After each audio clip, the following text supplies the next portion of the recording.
Feature is strong. Feature is strong.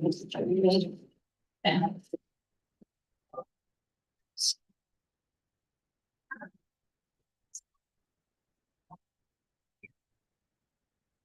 they just recorded.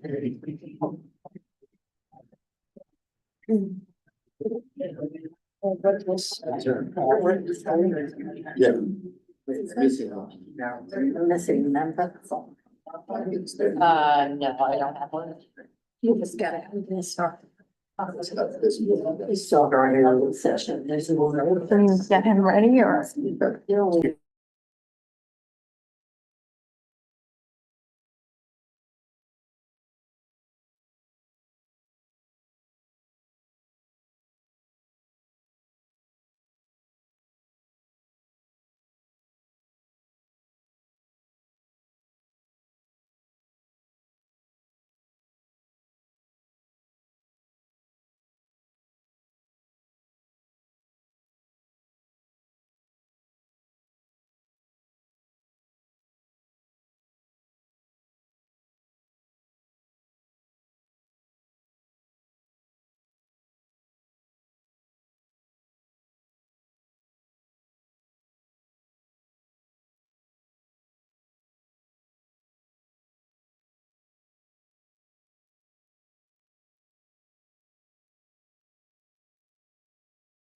This is the July global meeting of Manhattan Community Board 8. I'm Ellen Linden. To my right is Ian McKnight, he's our district manager. To my left is Lindsay Cormack, and then Sebastian Allen Clark, and Craig Later, our three secretaries. Not in the room yet, he's our first fourth second vice chair. Shame on them. So I want to introduce them. Anyway, okay, we're ready to get started. We've got a full agenda tonight. Before we get to our first substantive action item, as I am hopefully sure you are aware, that Upper East Side has been experiencing an outbreak of Legionnaire's disease, specifically in 3 zip codes. We've had various town halls, community board, as well as our elected officials have been sending out various notices regarding the status of the outbreak, how many people have been hospitalized, how many people have, how many buildings are seemingly affected, and not buildings, just buildings that have been tested, because it's the aerosol kind of Legionnaire's disease. So, we asked the health department to just come in tonight to start our meeting, to give us a briefing, and with us is Ricky Wong. Ricky, are you there? Give it another try. Ricky, you should have a prompt to unmute on your screen. Hi, good evening, everybody. Can you hear me? Yes, let me, Hi, Yes. Ricky. Can you hear me? yes. Yes, we can hear you. Okay, great. Good evening, everybody. Ricky Wong, Assistant Commissioner for Government Affairs at the New York City Health Department. I want to thank both Valerie and Ian for inviting me here, but also thank Community Board 8 for helping us get this important messaging out regarding the Legionnaires cluster that we're investigating on the Upper East Side. I have a special place in my heart for the Upper East Side. I attended and graduated from Robert F. Wagner Junior High School on East 76th Street. I have great familiarity with the area. The situational update as it stands right now is that we are at 63 total cases regarding this cluster. 12 remain currently hospitalized. 40 people have been discharged from the hospital. There were 11 people not hospitalized, and there have been 0 deaths. Late yesterday evening, we shared the final list of buildings that tested PCR positive. In addition to the list that we shared last Friday, so for a total of 76 buildings that have tested PCR positive for Legionella bacteria in their cooling towers. This is out of 183 buildings that we visited and inspected cooling towers for. The PCR positive is preliminary. That test is faster. Usually takes anywhere from 48 to 72 hours to turn around. But the challenge with the PCR test is that it only looks for the genetic material. It doesn't tell you if the bacteria that it finds is alive or dead. If it's dead, then it's no concern. But if it's alive and it's able to grow and it's the type that can get people sick, that's where we're concerned. The gold standard usually for laboratory testing is culturing, but culturing normally takes about 2 weeks. I can tell you that all 183 samples that we took from all the cooling towers in the area, they're going to be cultured. So we're not just culturing the 76 that are PCR positive. We are culturing every single sample that we took from those 183 cooling towers. That's the latest update we have. Once we have culture results, we will share those back. I can tell you that the 76 cooling towers that had the PCR positives, they were ordered to basically completely drain, disinfect, and clean their cooling towers on the presumptive results. About 56 of those have complied with those orders. There remains about 19 that have until tomorrow, end of business day, to finish that remediation. So that's the latest update. And then once we have culture results, we expect the list to kind of shrink down because we'll probably get some negative culture results. Anybody who is positive, we will pursue further action with those cooling towers. All right, thank you so much, Ricky. You can go to our website on a regular basis. Ricky, are you there? I'm here. Can you give us just an email address or something where if anybody wants to get more information as to the status of the PCR test or what your website is? So they can go to it and get. I'm sorry, I'm having a little difficulty hearing the question. The audio is a little bit like it's echoing a little bit. Okay. Let's try this. Ricky, Yeah, is this clear? Yeah, I can hear you clearly, Ian. Okay. The question was, is there a specific email address or website people can turn to get more information? Sure. I'm happy to drop that into the chat. We have an up-to-date website folks can visit, not only for the latest information as far as the investigation and case count, but also guidance materials. There's FAQs in multiple languages on there. We also have the list of the buildings that came back PCR positive on our website, so you can see that information as well too. We had previous town halls that were virtual, that were recorded, so you can go back and watch those videos with our panel of subject matter experts as well too. And I put that into the chat. Okay, thanks again. Thank you very much. I just want to let you know that of the town halls that Ruby's referring to, over 800 people joined the first town hall on Zoom, and there were 200 plus people at Loyola for the second one. So the neighborhood has really come out, and we're very grateful to our elected officials, particularly the speaker, who was advocating vehemently for the cleanups to occur based on the results of the PCR test and not waiting for the 2 weeks for the culture to happen. So I think we have a lot of information, and if you need more, we're happy to answer questions at the end of the evening, or again, you can go to the website. For those of you in the room, there's a handout. It has the location on the website, and then if you wanted to communicate directly with the Community Affairs Division, there's an email address as well. So, okay, thank you very much. We're going to move to our agenda items now. The first one is a land use committee public hearing.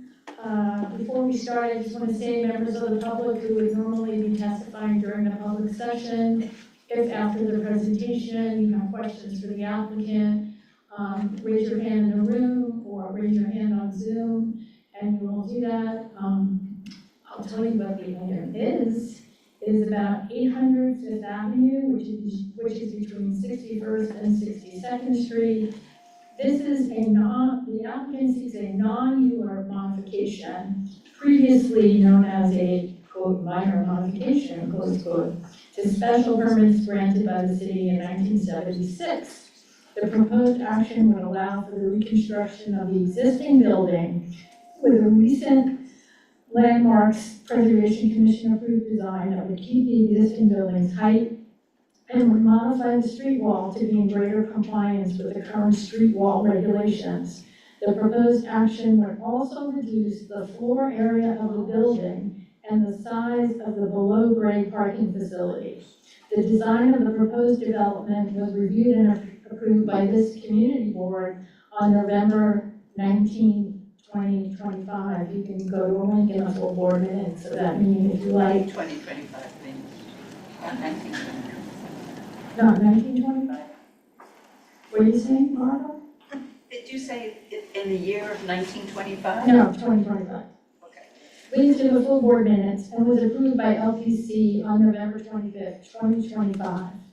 The documents are in the portal, and I would ask the applicants to come up, introduce themselves, and we're off to the races. Thank you so much. Before we begin, Yeah.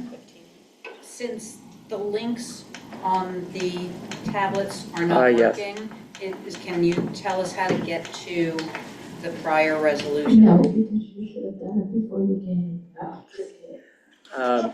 It is, if you go to CB8M.com, you can pull up the agenda there, and the link should work on that agenda. Or the agenda I emailed you earlier this afternoon. Any other questions before we start? No, go for it. Okay. Thank you, Chair Mason, members of the Community Board. My name is Jeremy Posen from the law firm of Fried Frank. We are land use counsel to the applicant, 800 Fifth Avenue Property Owner LLC, an affiliate of the Naphtali Group. I want to start by thanking the chair, district manager, and the rest of the board for holding this meeting in July in advance of the August recess. Next slide, please. On the slide on this, screen, you can see the Naphtali Group's property portfolio. Naphtali has developed residential properties throughout the entire city, resulting in a significant quantity of new housing in both Manhattan and Brooklyn, and continues to explore opportunities throughout the city to provide New Yorkers with high quality, thoughtfully designed housing. Next slide, please. As the chair mentioned, the applicant is here for a non-ULURP modification to an existing special permit, which seeks to reconstruct and reconfigure the majority of the existing building at 800 Fifth Avenue. The proposed building is a new 26-story residential condominium designed by Robert A. Stern Architects. The special permit was granted in 1976, and this special permit actually no longer exists in the zoning resolution, but it was limited at the time to certain sites within the Special Park Improvement District, which runs along Fifth Avenue. That special permit allowed for specific bulk modifications as well as an increase in the amount of permitted parking. Fast forward 50 years, and the applicant today seeks to modify the building envelope previously approved by the special permit, specifically with respect to street wall, recesses, and setback. Additionally, the applicant seeks to reduce the number of parking spaces that were previously approved, and as the chair mentioned, the building height will remain at 300 feet, no taller, no less. Next slide, please. On the right-hand side, you can see the outline of the Upper East Side Historic District. The site is within the kind of southwest corner of that district. And as the chair mentioned, in 2025, this board overwhelmingly approved the applicant's certificate of appropriateness, and the Landmarks Preservation Commission subsequently unanimously approved the certificate of appropriateness as well. Next slide, please. One more. Thank you. The site is bound by East 61st Street to the south and Fifth Avenue to the west. It includes this existing luxury rental residential building and a private landscape area to the east. Next slide. Walking around the perimeter of the building, you can see in the foreground right here, if I had a clicker or a laser pointer, I'd point right here to the Knickerbocker Club, a individual landmark that is immediately to the north. And on the right-hand side, you can see the building's unique approximately 55-foot tall, I would call it a false street wall or a false facade, that's along Fifth Avenue. The majority of the existing building is set back from Fifth Avenue in a manner that is inconsistent with the predominantly continuous street wall that characterizes the portion of the avenue. Next slide. And here you can see a close-up view of that false facade and the building recesses that are built into the East 61st Street frontage immediately beyond that facade. The existing building has long been viewed as out of step with the architectural character of Fifth Avenue, as it lacks the traditional cladding, fenestration, and contextual detailing that define this historic corridor. Next slide, please. On the left-hand side, you can see the masonry wall and arches that that separate the sidewalk on East 61st Street from the landscaped area, as well as the sub-grade parking garage that is accessed via a ramp, a rather steep ramp. Next slide, please. The site, as I mentioned, is located in the Special Park Improvement District. It's also located in an R10 zoning district, and I guess this is the official zoning map, and you can see that the grade area generally is the special district, or one or more special districts. Next slide, please. So I'd like to take a minute and focus on these important slides. On the left-hand side, you can see the form of the building that was approved by the city in 1976. 300 feet in height, a 55-foot wall, street wall, a 55-foot tall street wall, and a 21-foot setback. On the right-hand side, and this is the reason we're here today, are the changes to the building envelope that bring the site into greater compliance with current zoning and provide for a building that, that is more harmonious with the historic district and the applicable zoning regulations. So for example, on the, and again, I don't want to point, but Ian, I can ask Yes, I'll do my best. Thank you. So where there was a 21-foot setback previously, that setback is now 16 feet, and that's above the 55-foot tall street wall. There is a reduction in the tower floors and an increase in the floor-to-floor heights, and there is both a street wall portion that is below the maximum base height, as well as a dormer that's kind of in the center, kind of a spine that brings the building closer to the street line in accordance with zoning. These are the specific, and in addition, the recesses at the corner of Fifth Avenue and East 61st Street have been filled in. These are the specific bulk modifications that are at issue today. That is why we are here. Those are as of right, those would otherwise be as of right changes, but for the fact that there was a 1976 special permit that binds this. Next slide, please.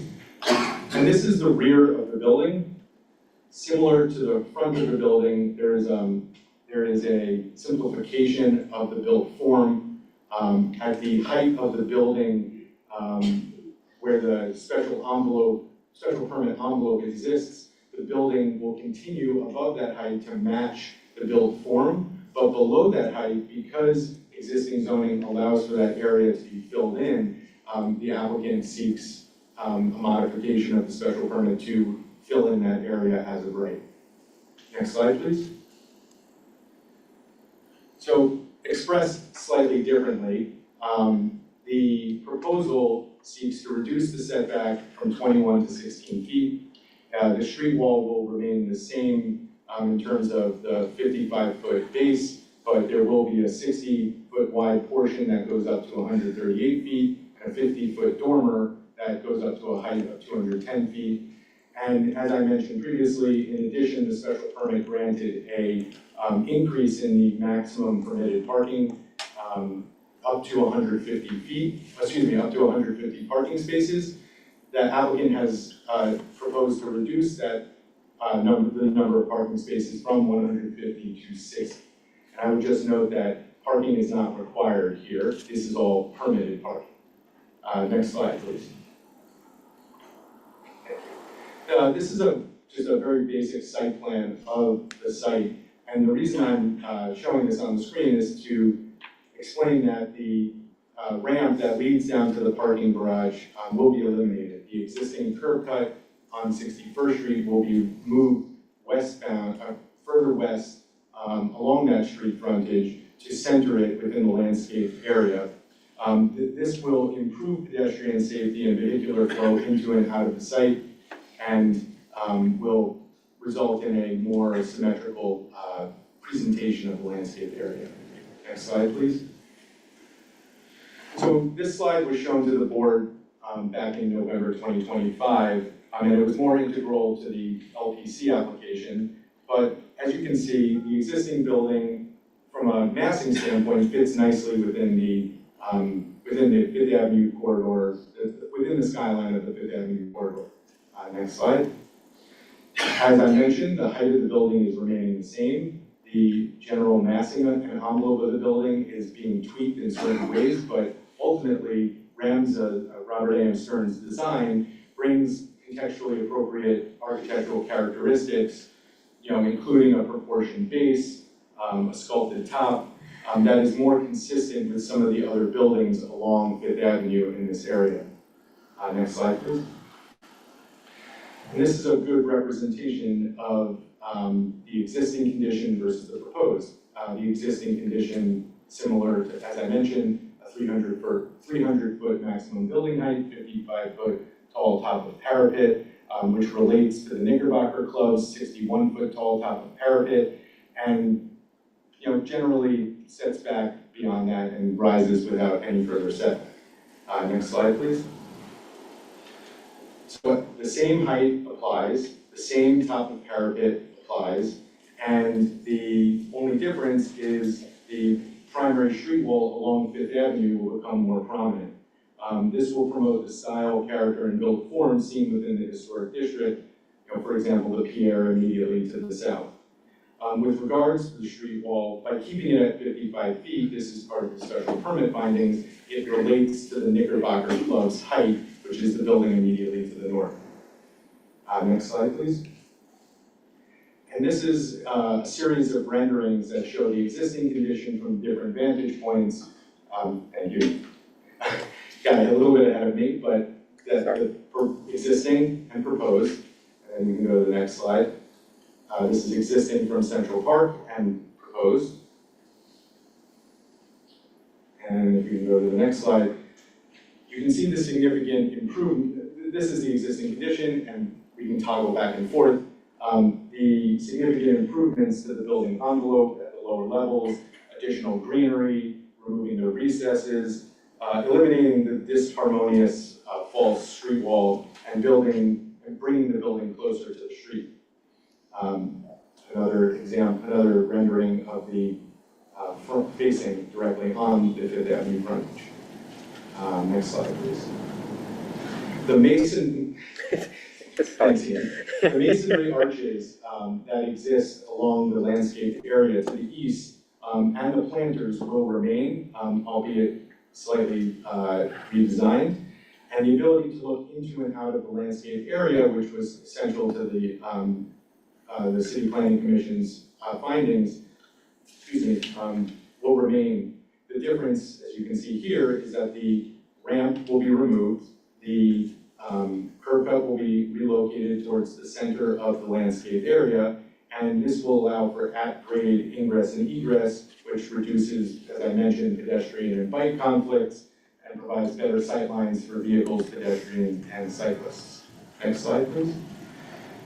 So this is a bird's eye view of how the building will fit into this transitional neighborhood. To the south, you start to get into the Plaza District and Midtown, and to the north along Fifth Avenue, you see the historic district's built form.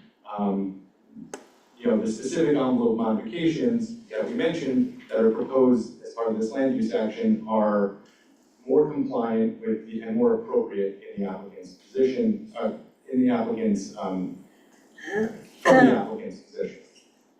Next slide, please.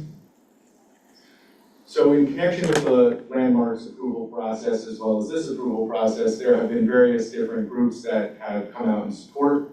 Paul Goldberger, the esteemed architecture critic, the Carlton House Residential Board, as well as the Carlton House retail condo units, the Knickerbocker Club to the north, as well as various different citywide organizations.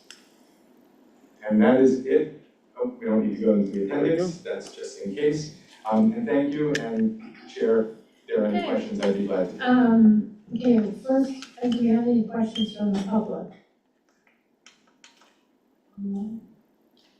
Anyone on Zoom?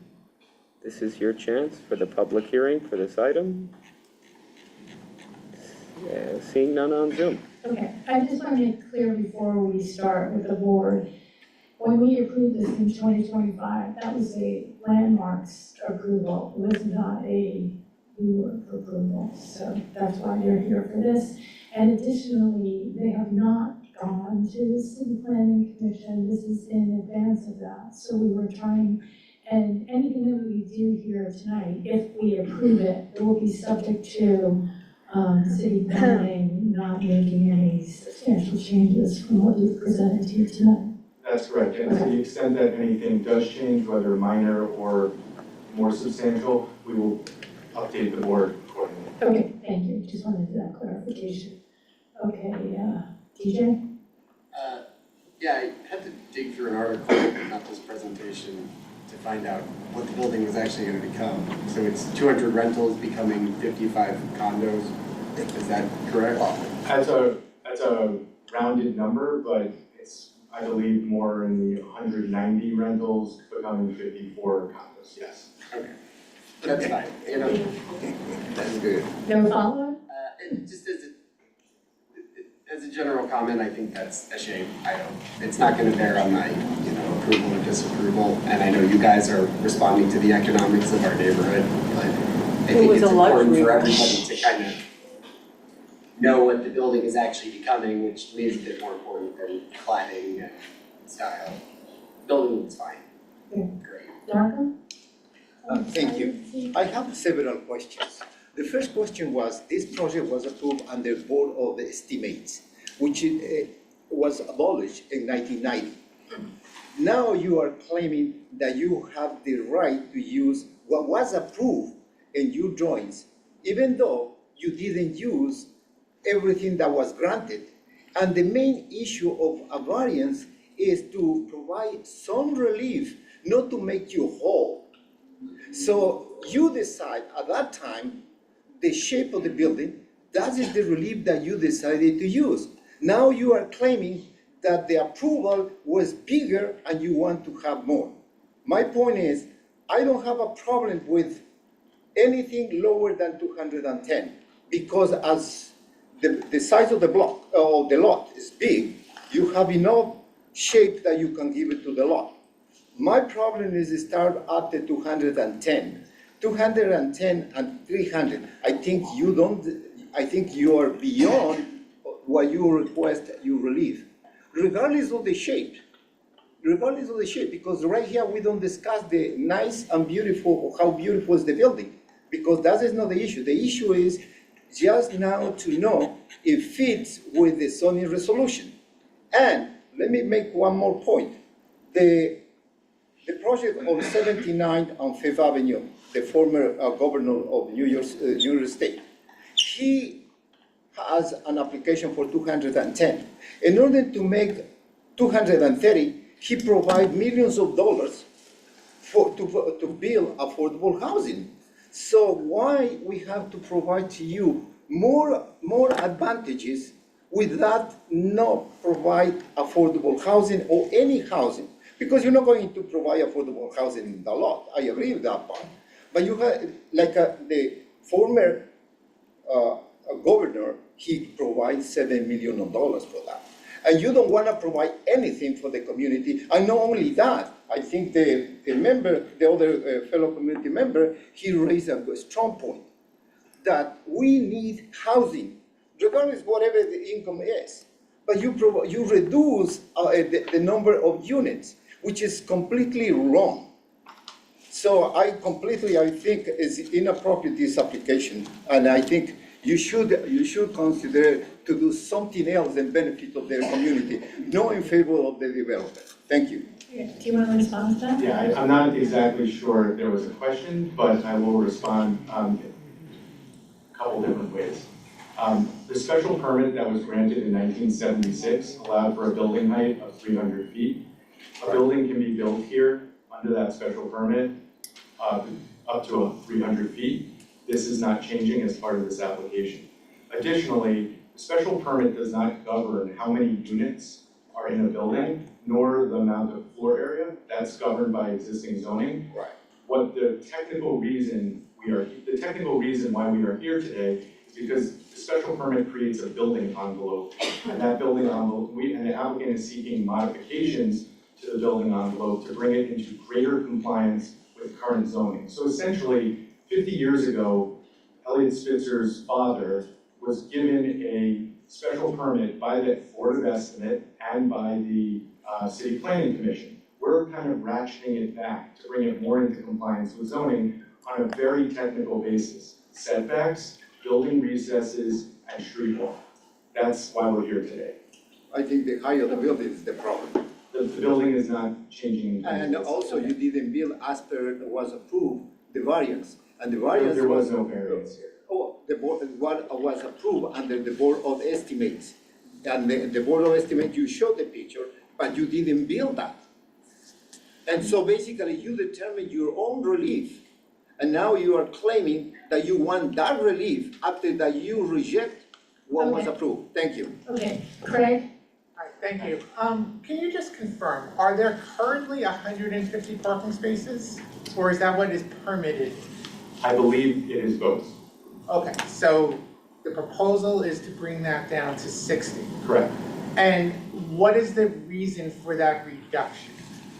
In addition to general city policy to reduce parking in the Manhattan core, the answer is that this right sizes the parking to the building and to the parking utilization that was seen in the prior building. Is there a structural reason why you're proposing removing it, or is it just to, as you say, right size it? It looks like it's over, that the entranceway is above where the parking currently sits. And I'm wondering whether there's a structural reason why the change is being made, or if it's just... I am not aware of a structural or engineering reason why the building, why the parking garage is being reduced. I can tell you that the space that was subgraded, that was previously used for parking, that is now going to be used for some other use, is, part of the building program. It's not like the columns were failing or something. All right, so I'm not aware of a city policy that calls for the reduction of parking. There's a general trend in that direction because streets are being used for other purposes, and there's a prioritization perhaps for using the space, the buildable space to focus on residential rather than parking.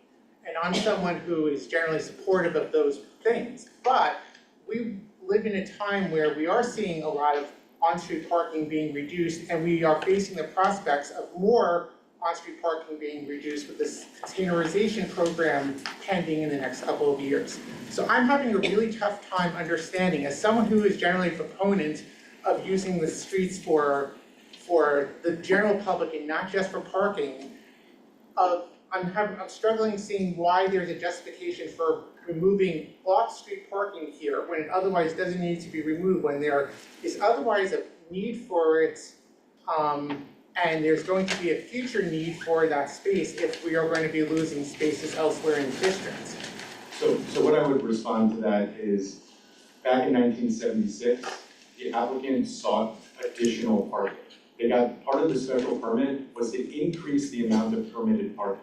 We're reducing what was previously granted as a benefit to that prior owner. Right, but you keep referring to 1976, it's Right. 2026, it's I a different time and understand. place, and we're saying we have this amenity here for the people that need it, and there are certainly people who are using it, and now you're saying just because it was a special permit that is now outdated, that it isn't necessary anymore. And I think if you speak to most people, even those like myself who are not ones who are excited to see additional parking be added places, that it doesn't make sense why we would be reducing it by such a large degree. Yeah, I would not say that the reduction is necessary. I think that's a mischaracterization, but I do think that if you would like, we would be glad to provide you in writing with a follow-up, letter or memo to the effect of how parking policy in the city has changed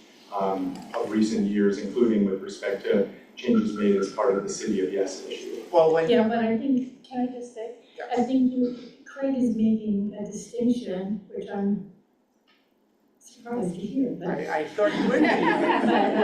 But, I did warn the applicant that this was going to be a huge issue tonight, so, but he's making a distinction between the city's policy with respect to, on-street parking, and then in terms of the City of Yes, saying you didn't have to provide parking if you were going to provide more housing. And this seems a little bit in opposite to both of those concepts. I think that's what, if I may say, that is what you're saying. I understand there are varying viewpoints throughout the city and within this community regarding parking. Right, but I think that's the city policy. The city policy in the City of Yes is to encourage the building of housing rather than more parking. And what you're doing is reducing the number of spaces that are currently available. And reducing the amount of Correct. traffic. Just one clarification, this parking of 190 spaces right now is open to the general public, right? It's not just open to the residents of the building. There are 150 spaces, and my understanding is that the majority of those spaces, when the building was fully occupied, were used by the tenants of that building. But yes, it is open, as an accessory off-street parking garage, it's open to the public. Okay, If so there is a space 150 people in your building had cars. No, I didn't. Well, I mean, 150 apartments had cars. No, it's okay. Let's move on. Adam Wald.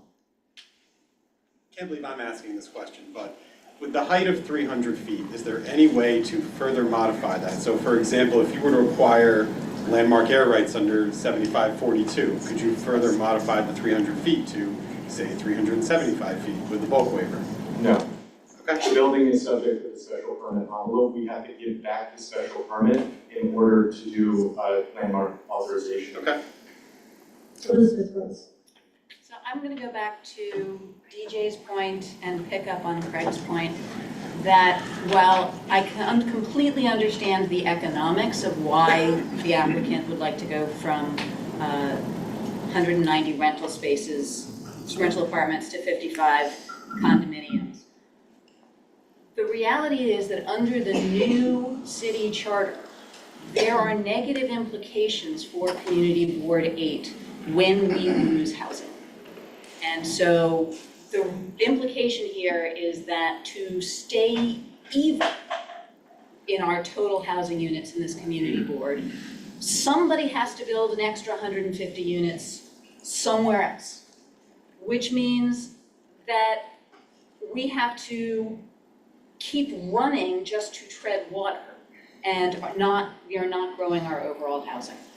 Similarly, many of us are very concerned about the loss of parking spaces and the loss of parking garages, both.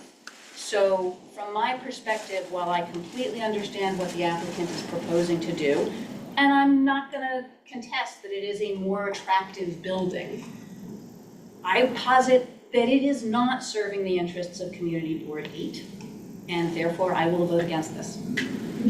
We're going to go to Zoom for a second. Alita Camp. Thank you, and thank you for your presentation. I too will be voting no on this for 4 reasons. One is that 1976 was 50 years ago, and things have changed. I find it stunning that you would go back to something granted when circumstances in the city and in this district were different. 2, the reduction of units, as Elizabeth stated, as other people have stated.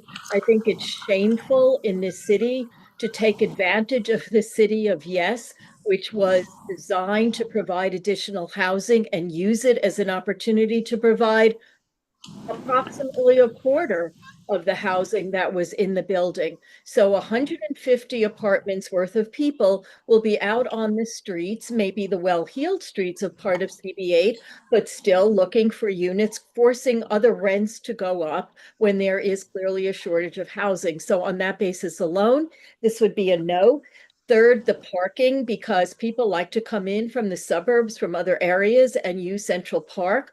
They're not going into the congestion pricing zone necessarily because of the higher fees. So to have parking for them would be nice. And as Craig pointed out, it's not really understandable why there would be a reduction to such an extent.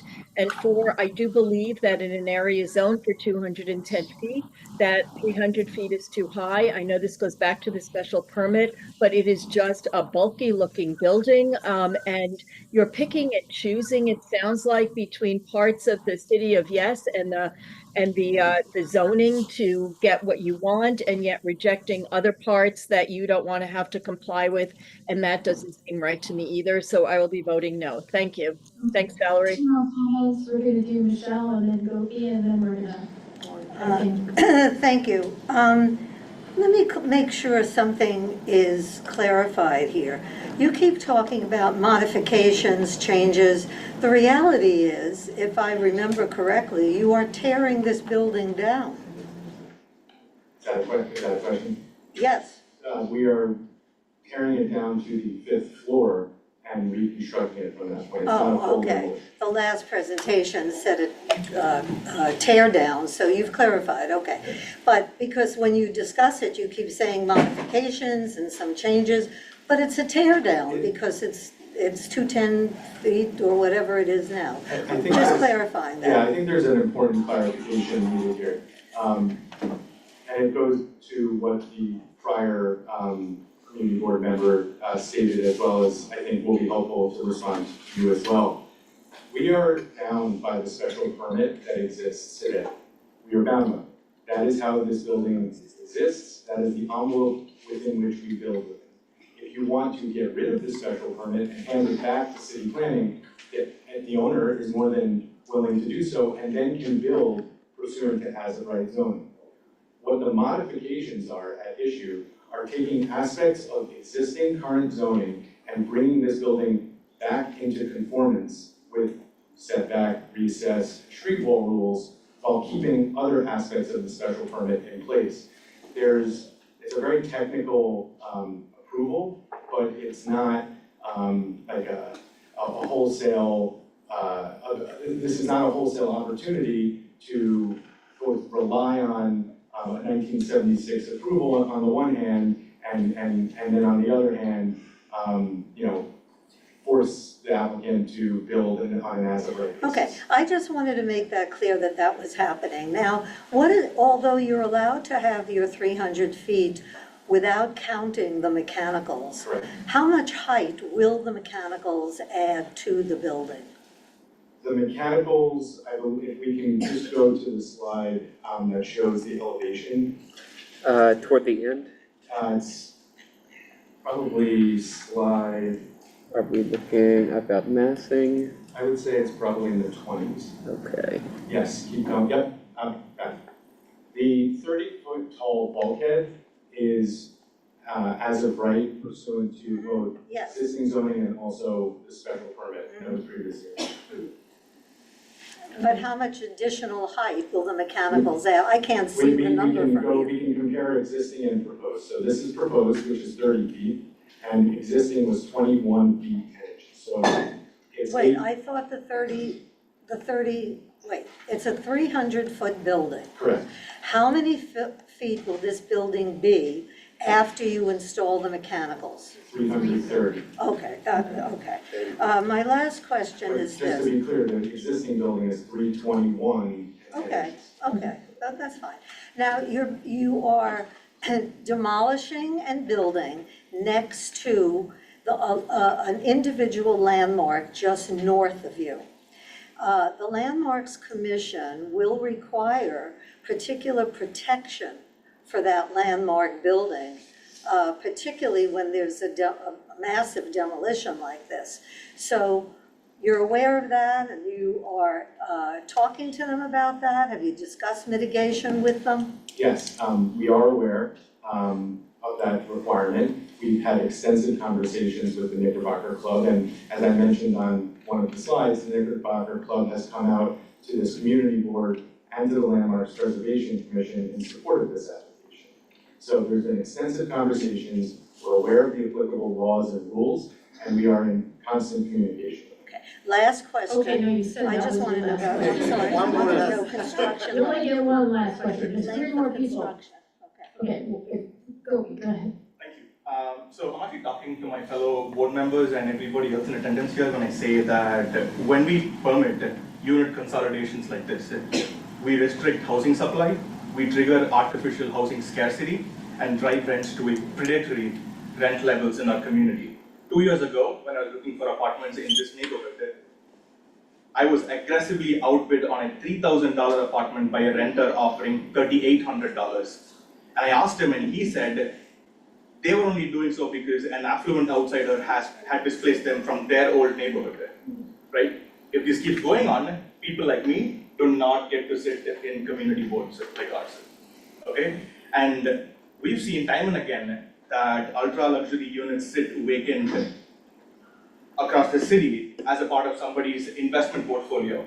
I think I urge our community board members to treat this as an example to say that that is not the case.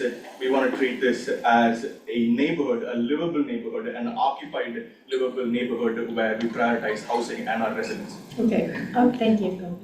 Two more, and just one question apiece. Laura, you're first. I didn't see you because you're sunk in that sofa. I know, I'm not tall enough. I apologize. And I just have one simple question. How many affordable units are included in this? None, that's a none though. There were no units, there are no affordable units today, and there are no affordable units proposed. Okay, David, last question. I mean it. Let's not be naive about the zoning. You're reducing the number of units, you're shaping the building because you're reducing the number of units, not because you want to be nice and meet the zoning. So I just don't believe that kind of stuff, number one. And number two, this city desperately needs the parking. I drive around, I walk around, and I know what's going on in the city. And on a personal experience, to take 100 spaces and have them disappear is absolutely wrong. So I am very much opposed to what you're proposing. Okay. Do you want to make any closing remarks before we go to see what we're going to do here? Or surprise? Sorry. I was just going to suggest a resolution. Well, first I just wanted him to, I want to just give you a Are chance they to rebuttal. amenable to changing? Are they amenable to any Well, changes? So what I I would mean, just like say. the parking, for and I think- example. I think the comments that were made today are understood, and I just want to kind of refocus or bring the focus back to why we're here today. And the focus for why we're here today are specific modifications to the building envelope that are proposed based on the applicant's intended design.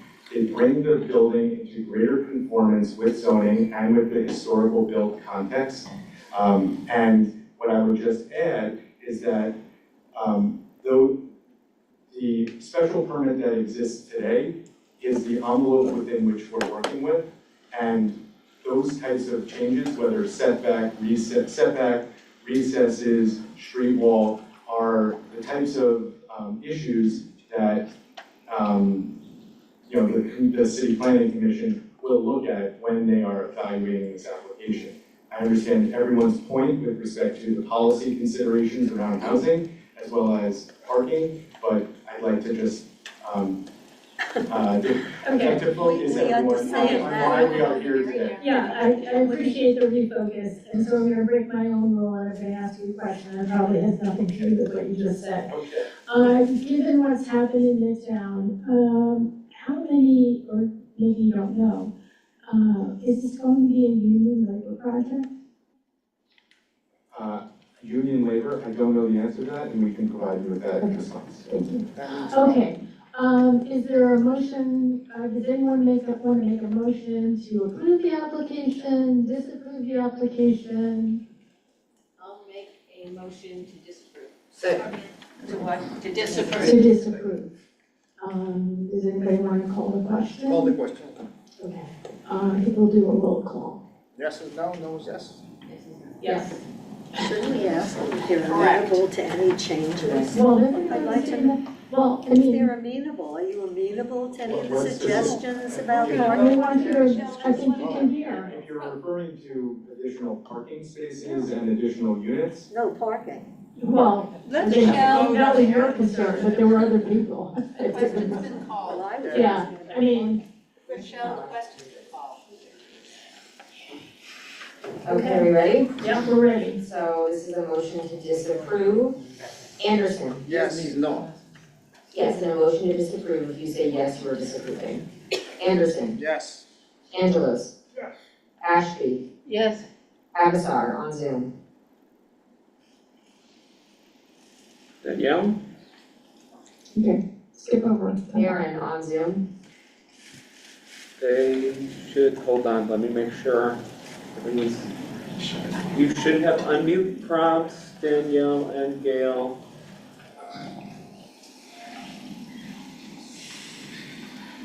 Keep going. Sorry, Bob. No. If I could just, and I'm sorry, no, if I may just brief. Who is that? That was Sandra. No, no, no. No. Flores? Yes. Camp on Zoom? Yes. That was Camp? Yes. Yeah. Okay. Chu? Yes. Coleman? Maybe on Zoom? Sandra, you'll have to unmute again, I'm sorry. Yes. Go ahead. Sorry. Yeah, technical, sorry. Yes. Mike is yes. Paulson? No. Farber? I read late, so I'm not sure it's fair for me to. Well, you were here for most of it. Yes. Fink? Pass. Alan Clark? Yes. Hartzog? Pass. Halpern? Yes. Christensen on Zoom? Or not, I don't know. He's on Zoom. You should have an unmute prompt. Guys, we're voting. Speak, watch your screens, please.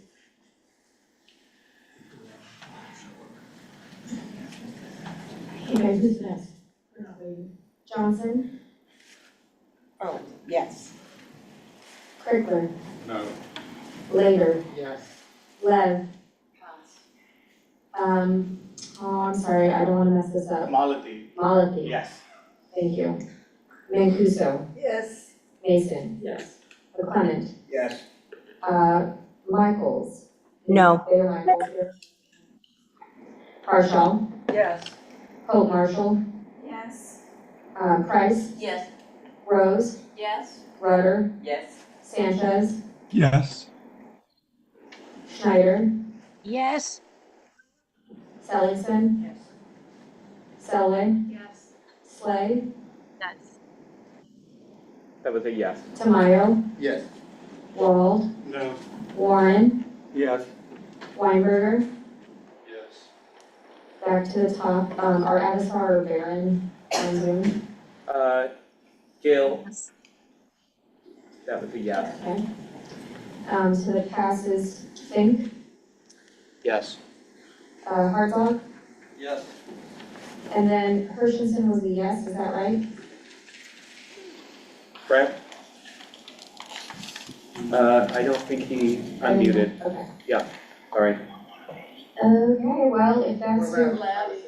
I'm gonna. Oh, sorry, Lev. I'm sorry, I skipped over that. Then if that's where we're at. Is Lev a yes or no?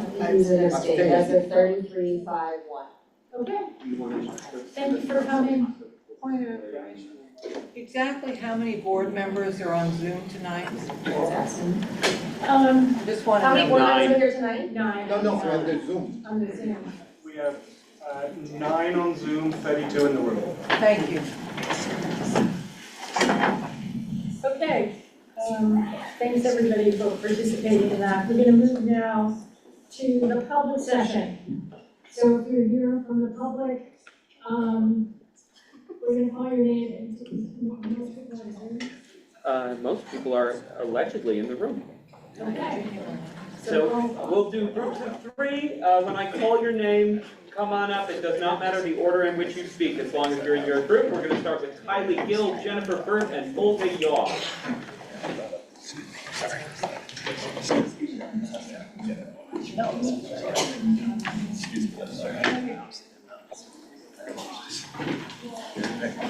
Go ahead.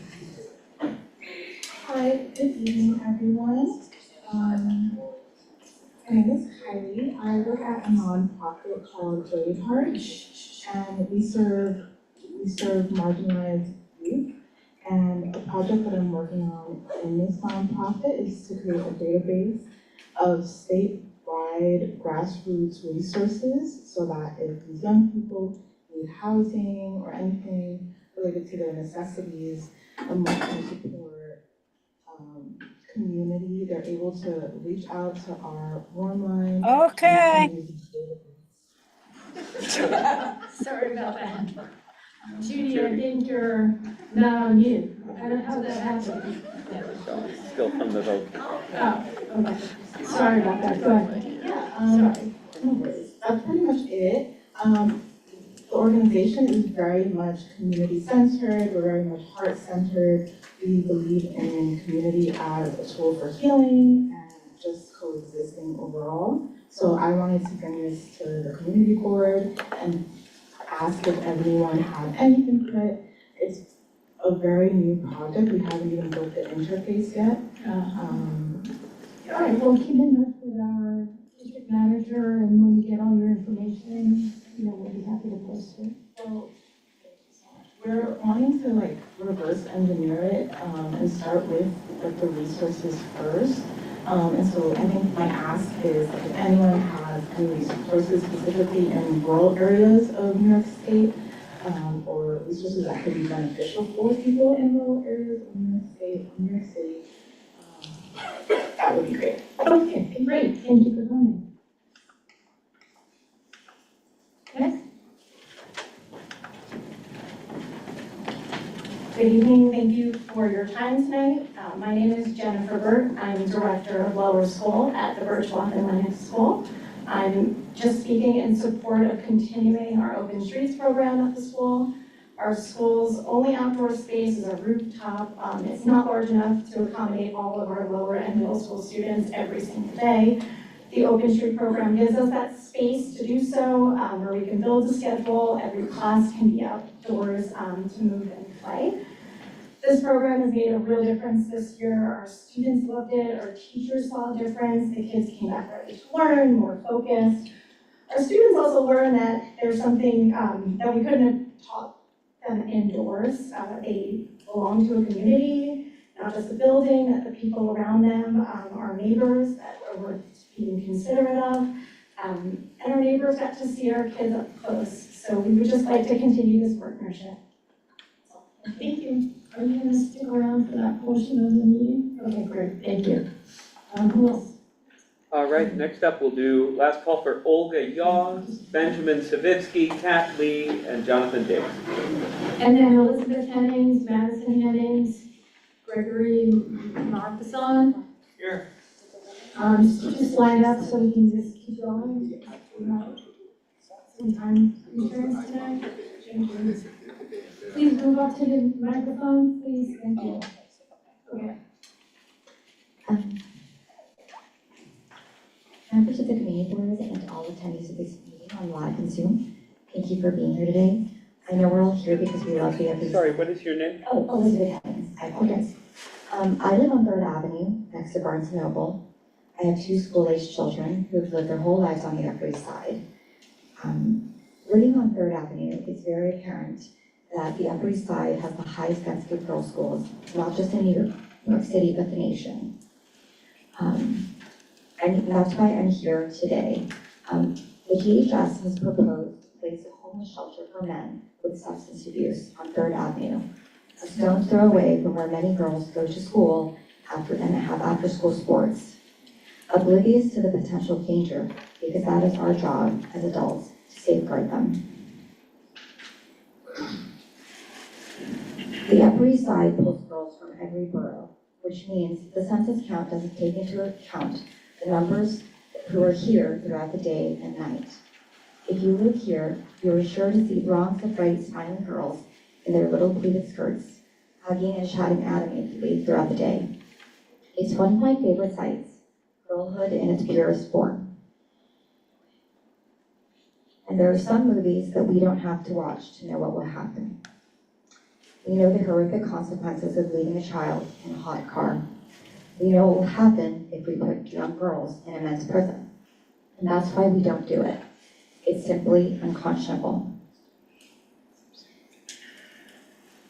We know what will happen if we are allowed drug addicts to live next door to a giant liquor store in proximity to some of our most vulnerable residents. Please do not allow this to happen. Thank you. Okay, I just want to make clear, we've talked about this at several meetings, and we will talk about it again in a different context. But someone has submitted their building to be considered as a site for a shelter. That's all the information that is out there. I don't know where people are getting that there are drug addicts coming, or, there's a lot of hyperbole out there. That's all we know. There is no timeline on an application, and we don't have any notification or other information. We have a health, seniors, and social services committee. We are inviting somebody from DHSS to come and speak about the process. I agree it's not very transparent, and I appreciate you coming here with your concern, but there's no real evidence that any of that is happening. Okay? Thank you for the clarification. Thank you. Next, please. Okay, somebody, I don't care. Anybody? Hello, I'm Kathy. I live and work on the Upper East Side. I also have 4 kids at the Birch Atlantic School. I'm here to ask the board to continue to approve for the street recess for them. I think it's really important that the kids have a chance to kind of play outside in between the classes. So I would hope that the board would say yes again. Okay, thank you very much for coming. Next. My name is Gregory Markison, 4 decades at 90th Street and 3rd Avenue, neighbor of Charles Warren in Congo. And you're a lucky guy. I'm here to present factual information. There are 6,759 signers of a petition in opposition to any shelter at 89th and 3rd. Okay. That's 11% of the population in the zip code 10128 between 5th Avenue and the river, 86th Street to 96th Street. And it's 14% of the majority electorate for District 5. Yeah. So we believe that there are better uses for the community, including residential development with affordable housing units allocated, similar to 301 East 71st Street, which the board has considered. And we are, we're asking for your support for us to explore those alternatives and to support our opposition to any shelter at 89th and 3rd on the north. Okay, well, we would consider that right now to be a premature ask. I advise you, as I did the resident before you, watch our website as we learn information. I know that there's a petition out there. I know what the petition says.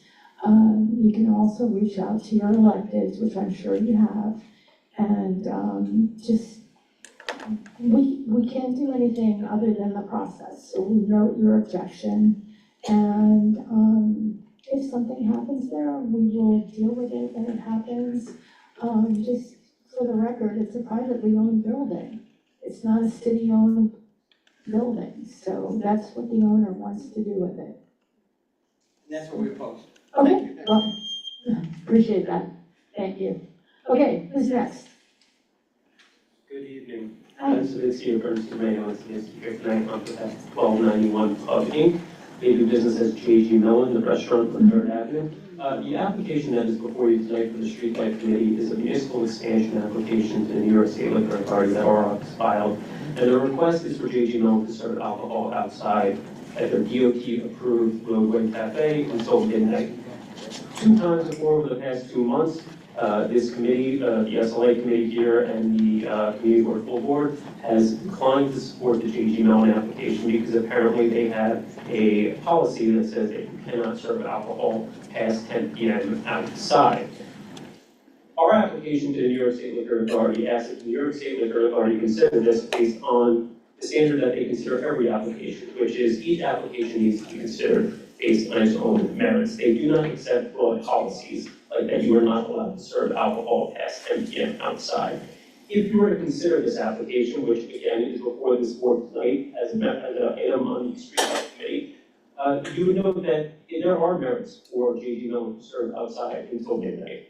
And those are that it has been serving outside until midnight for the past 30 years. From the 1990s, it had a PCA permit, it had a DOT permit during COVID, and it had temporary permits since then. They're just asking to continue the operations that they've had for the past 30 years. This is an important landmark in our community. They've been operating at this location for 50 years with a 4 liquor license, and they've been operating outside for 30 years. I respectfully request that you look at this application and that you approve it as it has been presented. Thank you. Okay, are you gonna stay here for the streetlight application? Unfortunately, I cannot. I have my 8-year-old boy that I have to hold. Oh, okay, I appreciate that, but, I mean, this is a policy that we have for every outdoor dining establishment in our district. So you can go forward even if we disapprove you. I mean. Absolutely. Right, I understand that. But, you know, I think well, we'll see what happens tonight, but I mean, I don't see why we're gonna treat J.G. Mellon differently than we've treated every other establishment. I mean, I appreciate their candor in admitting that they've been violating our policy for the last 30 years, but I'm kind of, to be honest with you, as the chair, I'm moved by that. Respectfully, they haven't been violating your policy. They never signed a stipulation with you saying that they would stop serving at 10 p.m. 30 years ago when they started. And the New York State Liquor Authority asks you to consider each application on its own merits. They do not accept these broad policies. They've never had complaints from neighbors about their outdoor service. They've never had an issue with this community board. Honestly, your policy becomes a lot stronger when you start allowing people to serve outside until midnight. Somebody who's been operating for 30 years up there, so when a new person comes, they want to serve outside at midnight, you can say, once you've been operating for 30 years and you show that you can operate outside, we will allow you to go later. That's what J.G. Mellon has done, and I appreciate that. I appreciate your reiterating that position and that it's just that way. Okay, thank you very much. Thank you. Okay, who's next? Jonathan. How's the frick? Welcome to the Frick. So I'm Jonathan Hicks, I'm the Visitor Services at the Frick Collection. I would come by to say hello and let everyone know about some activities there and welcome you all there. Love to see new faces and familiar faces over there. Last time I was here, I talked a little bit about some free monthly activities we're doing, most specifically every first Friday of the month. We have open our doors to the public, we stay open a bit later, from 5:30 to 9. People want to come by, it is a hoot and holler. A lot of people coming through, but we do jazz, we have drawing in the galleries, we do a lot of stuff there, so I highly encourage people coming through. The only thing I want to mention is I specifically hired a new manager of government affairs and specifically community engagement, so you'll see another friendly face here at this meeting, so I look forward to seeing you all there. Okay, thank you for coming tonight. Okay, who's up next? Next up, Madison Hennings, Matt Bauer, Lo Vanderwald, Jennifer Burke, Karen Gutt, Stephanie Reckler. If you were in that group I just called, come on up. Again, Madison Hennings, Matt Bauer. Okay. Matt Bauer, Lo Vanderwald, Jennifer Burke, Karen Gutt, Stephanie Reckler. This will be the last time you are called. Come on up now. You can go in any order once you're up there. Awesome, all right. Okay, go for it, Matt. Hey guys, hi. Good evening, I'm Matt Bauer, I'm the Director of Madison County Business Improvement District. I just wanted to know that on July 7th, we released our first half new store report. I'm pleased to say that 18 new stores opened up on Madison for the first half of 2026. And I want to tell you about the newest ones. The MD&S Lounge, a watchmaker at 595 Madison, just outside the community board. Tom Sweeney, British Savile Row men's tailor, opened up at 761 Madison Avenue. And Yigal Azrael opened up at Fashion Brand, opened up at 1086 Madison Avenue, among all the other contemporary stores that are on that portion of Madison Avenue. And just in case you all don't read WWD, I'd just like to say that that they reported that Madison Avenue had hit a 20-year low in vacancies. So we're very, very happy about that. That was something we all working on. So thank you so much. Wish you all a good evening. Thanks, Matt. Lo, you want to get up there? No? Am I next? Yes.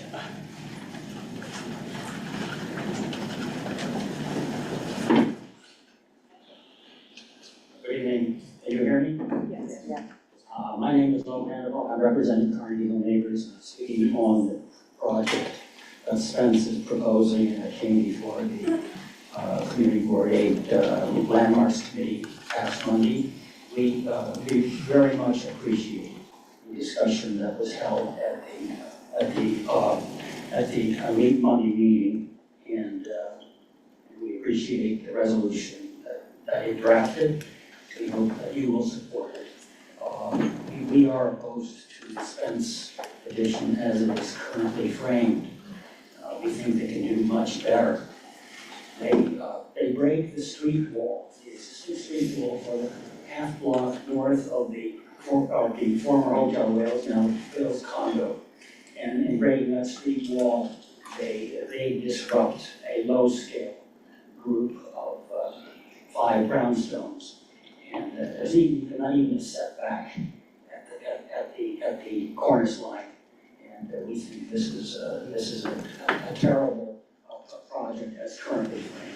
They can do much better, and they should do much better. We hope you will support the committee's recommendations. Thank you so much. Thank you, Lo.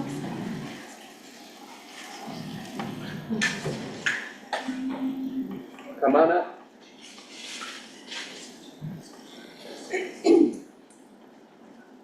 My name is Karen Dutch, and I'm here because I'm concerned about the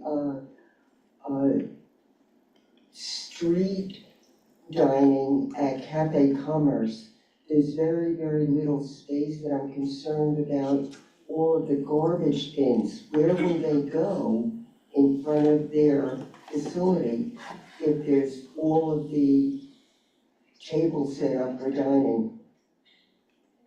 There's very little space to walk as it is now. So and I live in the neighborhood, so I'm just concerned about that. Are you doing that based on what you're seeing in front of the restaurant right now? Yes. Okay, well, if you have some pictures, why don't you send them to us? Okay. Thank you.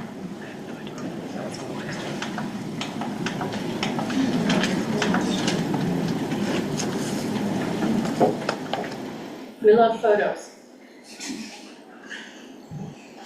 I am Stephanie Reckler. I'm one of the founding members of the Committee to Protect Our Lenox Hill Neighborhood. I appreciate CB8's support of our opposition to the Northwell Lenox Hill plans to build a tower on 76th Street and Lexington Avenue. We have submitted a lawsuit.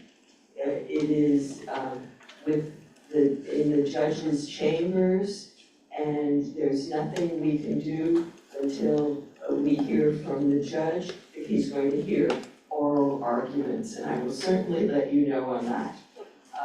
Northwell Lenox Hill has not yet submitted a certificate of need application, and we are waiting for them to do that, and then we will ask for the community's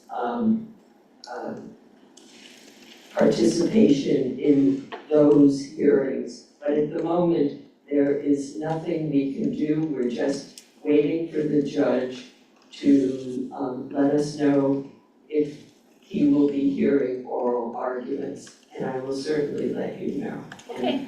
I wish you to stay cool and stay safe, and I appreciate everything this committee does to keep our neighborhood safe and sound and affordable. Thank you so much, Stephanie. Appreciate the update. Okay, Kylie Gill, Shelley Friedman, and then we're gonna go to Zoom. Gil, Kylie, and Shelley Friedman.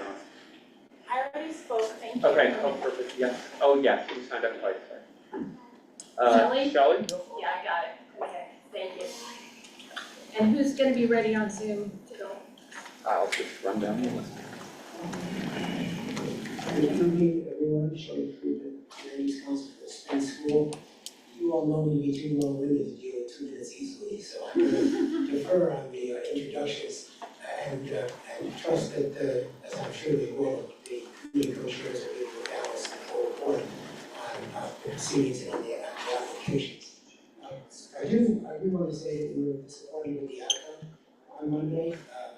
I think we received a fair hearing. We'll hear much more about that later, but as you consider these resolutions, I hope that you just keep the following points in mind. First, one of these applications deals with the lower school building itself, the loan mansion, and individual landmark. For those of you who remember, the certificate of appropriate was issued in 2002. The school purchased the loan mansion. The ultimate reading from that proceeding was that we should do as little interventions on the mansion as possible. And that was, we heard that here, we heard that in the Landmarks Commission, and that we should simply maintain the low mansion to the greatest extent possible as looking and feeling like the residential, the splendid residential building that it was built to be. And we believe we've done that. It has driven our expansion needs to another site.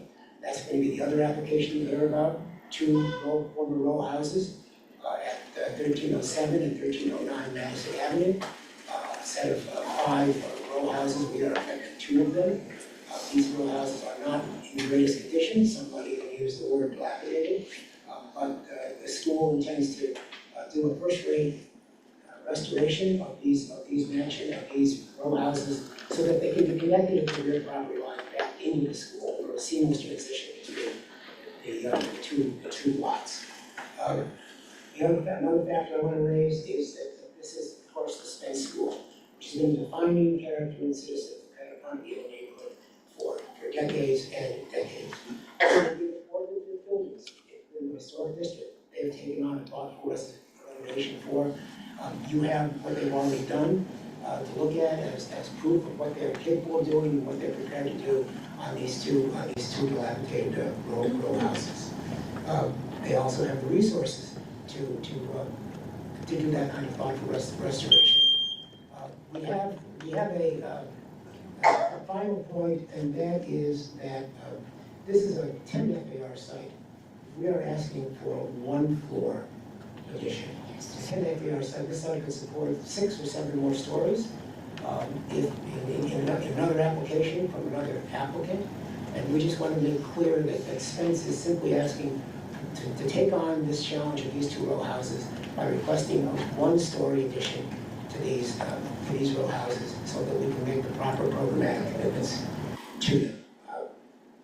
They're 5 stories now, 5 to 6 stories now, the building to 1 more floor. We'll work with any interested party that wants to discuss appropriateness, scale, and architecture. But there are a lot of issues that you heard about tonight that we find we cannot live with or continue discussion on, and I'll defer on that.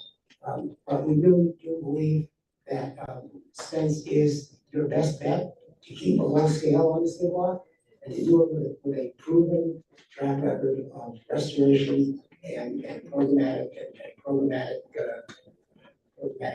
intensity that will benefit all Spence and community. Thank Thank you for coming tonight, Shelley. Okay, we're going to Zoom. Yes, and Evelyn David, I'm sorry to tell you, is not on this evening. But that's a reminder that Summer Streets is coming next month. So you can learn about the road closures on CB8.com. We're going to move now to Nandini Ekhtare. Go ahead, please. Thank you for giving me the chance to, can you hear me? Yes. Yes. Okay. Thank you for the chance to giving me a chance to speak.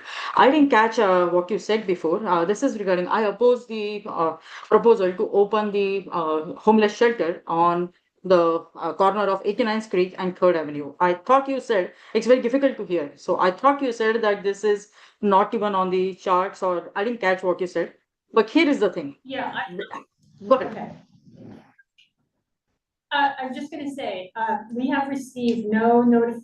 We know that somebody has submitted their building for consideration, and we have not received any notification from the Department of Homeless Services that they are anywhere near, we have no idea what's happening with that application. Anybody can submit their building to be considered as a homeless shelter. I don't know where the information that people have about who's gonna be in it, and all this stuff. I mean, that's really great, but I don't know where that's coming from. It's not coming from any official government source or anybody related to the application. So, I would just urge. That is good news. Urge all of you. Yeah, okay, thank you, I hope so. No, hang on. I have to speak. Yeah, that's fine. If you haven't heard anything, that's good. But there are 6,700 signatures on that petition. So people are absolutely spooked about it. And we have a huge group here. In case it comes, can we rely on CB8 members' support in opposing this shelter? Because the rumor has it that there are people inside the group who want this shelter. I want your assurance that you will oppose it, because it doesn't make any sense. It's not useful for us as neighbors. It's not useful for the tenants who will be staying there. There's a liquor store next door.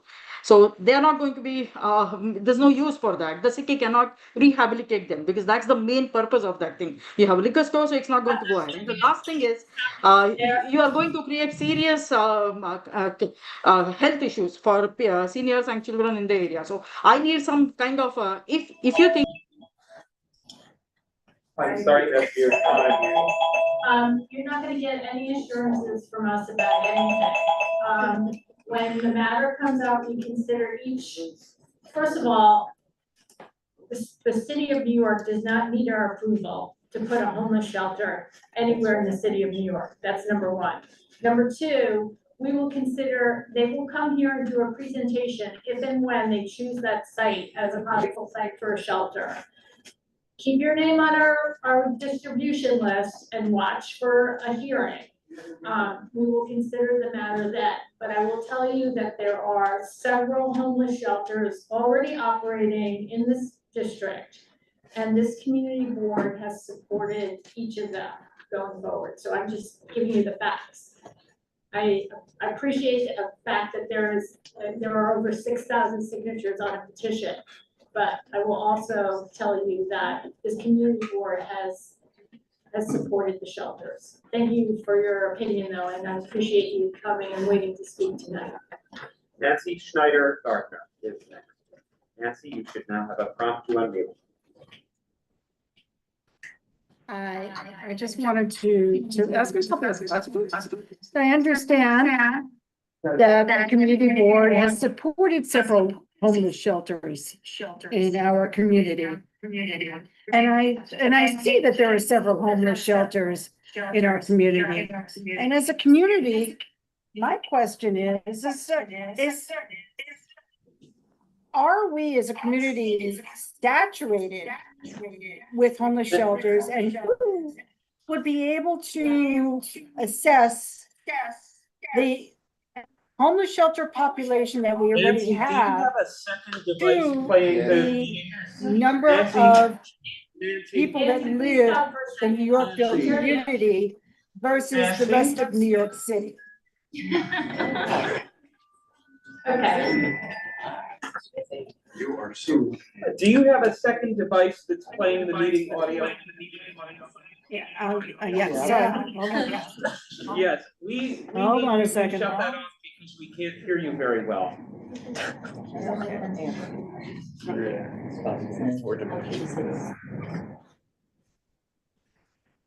Apologies for that. Can you hear me now? Yes. Go ahead. So my question is that as a community, Northville has supported many homeless shelters. We've supported the waste transfer stations. We've supported everything that comes to our community. And I think that we're a relatively liberal community and welcoming to support people, help people who are not who are more in need. My question is I would like to know the homeless shelters in our community, the population and number of shelters, percentage wise to the community inhabitants, where we stand and how we can find out whether we are under the load or over the load as to compared to the rest of New York City. Meaning we have several shelters in our community. Nancy, I'm sorry, that's your time. Your time is up, Nancy, I'm sorry, but I will tell you that we are very much under the load. Yes. Okay, if you go to Community District 9 and Community District 11, they have an incredible number of shelters there. So, you can foil the Department of Homeless Services, but I will just tell you that one of the reasons that you're seeing shelters in a lot of neighborhoods is because a law was passed fairly recently that every neighborhood has to have their fair share of social services for citizens in the city of New York. And no one is distinguishing between people who live in Community District 8 versus people who live in Community District 2 in Queens. That's not the way the shelter system is run. So happy to talk to you offline about it, but that's the status of events or the status of facts. And again, watch for our meetings because there will be more on this as we go forward, since now everyone in our community is interested in shelters. And we appreciate that. So thank you for joining us tonight. Michael Moskowitz is next. Michael, you have a prompt to unmute now on your screen. Otherwise, we'll go to Aurora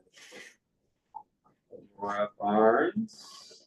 I'm not seeing, and Erica Burson is also not here. So, call Andrea. Andrea, go ahead. You should have a prompt to unmute. Okay, thank you. Greetings all. My name is Sandra Coleman. I reside in Isaac Houses. I would like to bring to Community Board 8 attention that waste management at Isaac Houses and Holmes Towers has gotten horrific, especially since the vote at Isaac Houses in which majority voted to remain under Section 9. The rats and mice are rampant, especially at night, enjoying the garbage they can access easily. The overflowing trash is an eyesore to our community.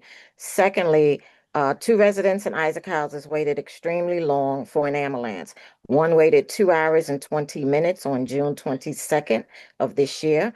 On July 1st of this year, another tenant waited 1 hour and 20 minutes and wound up walking to the nearest hospital in which she really needed to get to Presbyterian, where her records and doctors were at. On that day, I was outside with the resident and spoke to FDNY dispatch, and they stated they are short-staffed and wait times are lengthy. I do not know if that is just the issue here in Yorkville, or is it citywide? I plan to escalate this dire issue further. Any assistance from the community board and electeds would be helpful. Thank you. Andrea, I'm going to give you a call on that tomorrow, and we're working on our budget consultations. So And we ambulance have wait times are. electeds in the room and their representatives. Additionally, Sandra, as I said earlier, all photos are welcome. So if you have photos of the trash situation, that would be helpful. Yes, I do. Okay. I do. Okay, I'll send it. Thank you. Okay, and also a call to 311, just because you have to. Okay, thank you. All right, we're done with the public session. And, is there a motion to adopt our agenda? So moved. Okay, adoption, everybody in favor? Sorry. Okay. Adoption of the minutes? Second. Okay, Manhattan Borough President's Report, please make it as short as possible. Yeah, I'll try my best. Okay, 1 minute would be preferable. Okay. Thank you. Hi everyone, this is Soaga from Manhattan Borough President's Office.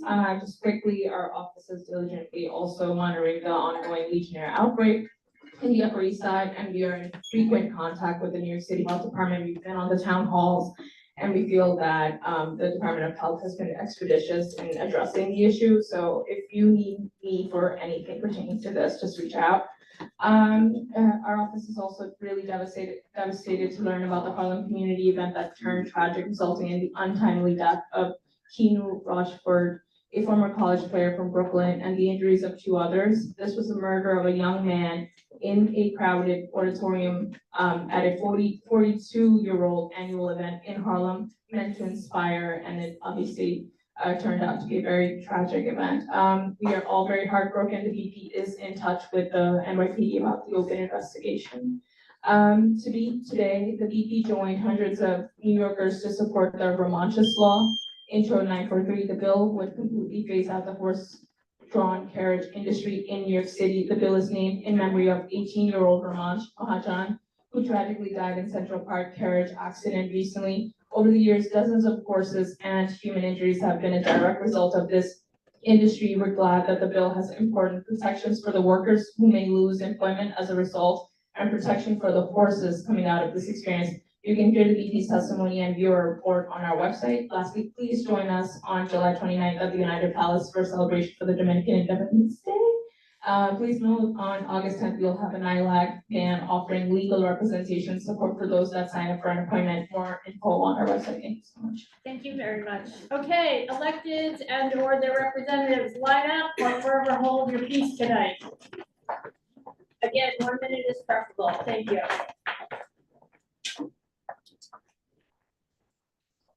I'm Hannah Weidman. I'm gonna waive my report tonight. Hannah Weidman from Congressman Adler's office. If anybody, we're still accepting federal casework. I will let you know when our office is going to fully start transitioning, but we're accepting casework. So if you have any password issues, Medicare, anything like that, now that that has back up, or call our office at 212-367-7350. Any updates can be found on our website in our press release area or on Twitter. Thank you so much for the fabulous time. Thank you. Thank you, Hannah.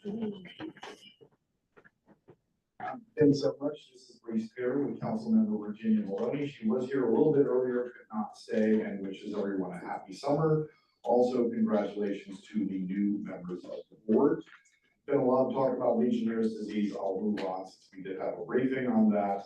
The budget was passed in June, as co-chair of the Manhattan delegation. The council member was really excited to be able to deliver $48.3 million to various institutions and programs around the borough of Manhattan. That included $3.6 million for accessibility upgrades at the Museum of Modern Art at CUNY, $3.4 million for parks in the district, $500,000 to combat anti-Semitism. She was very pleased. Also some funding for Carnegie Hill Neighbors and a large variety of institutions in Community Board 8 directly, including Manhattan Community Board 8 itself. Thank you. Yeah. You're welcome. In addition, earlier this month, she took a tour of small businesses, legacy businesses in Board 8 on Lexington Avenue with Bill Angelos, the co-chair of the Small Business Committee. She is introducing legislation to strengthen legacy businesses that have anchored their neighborhoods for 20 years or longer. Thank you. Thank you so much. Sorry. No, you were I great. did my best. Hi, I'm Carolyn. I'm gonna try to make this quick. I want to reiterate that all 183 cooling towers in the affected zip codes have been sampled and PCR tested. We've been told that 19 remain to be disinfected and will have completed remediation by tomorrow. Speaker Menon has encouraged proactive disinfection of the cooling towers in the affected area, Every day of delay creates opportunity for additional exposure. The council will hold a hearing to demand accountability, examine the city's response, and ensure that we have oversight and enforcement necessary to better protect New Yorkers from future outbreaks. Anyone experiencing flu-like symptoms is encouraged to contact their doctor. On June 30th, City Council and the Mayor agreed on a budget. I want to highlight my 27 seconds left, a few historic investments that will help tackle the affordability crisis. Expanding access to housing vouchers for thousands of New Yorkers facing eviction and homelessness. Expanding fares eligibility, increasing the number of New Yorkers qualifying for half-price transit. Expanding NYC Kids Rise to get every public school kindergartner $1,000 college savings account. The budget also restored funding for libraries, parks, and cultural institutions. Speaker Bennett and CEO Maloney brought in over $30.5 million to upgrade side in Roosevelt Island. Go ahead, finish it up. I'm going to shout out ACE Sanitation Service that employs people with a history of homelessness, incarceration, and addiction. We've expanded the ACE route in the district, so our service area now includes a long stretch of 2nd Avenue. They also do rat extermination, and we dispatched them to some of the problem areas from CB8 Sanitation Survey, allocating over $100K to get semi-supplemental sanitation. We'll also just shout out Carter Burden. We have a lot of seniors aging in place in our district, and Carter Burden is staffed with wonderful social workers who our office coordinates with to set up home visits and ongoing care. We have major capital investments at Culture Park, Bathroom, Samuel, Seabury Park, Kaufman Center, 67th Street Library, renovations of several schools in the district. Okay, I'll stop. Sounds like you were busy. Very busy. Okay, who's up next? A magician? Valerie says that we don't have much time. I don't mind. I will make it quick and I'll make it rhyme. How many Boris bills are headed to governor to sign from Chatbots to child safety? Amounts to perfect 10 a dime. Save the date, August 31st. Will be cool. We're doing backpack giveaway for back to school, and we won't see you next month, and that's a bummer. So for all of us at Team Boris, have a great summer. Julia.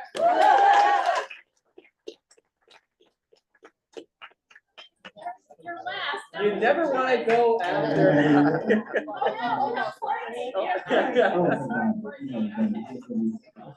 Hi, I'm Kate. I'm here on behalf of State Senators Jose M. Serrano.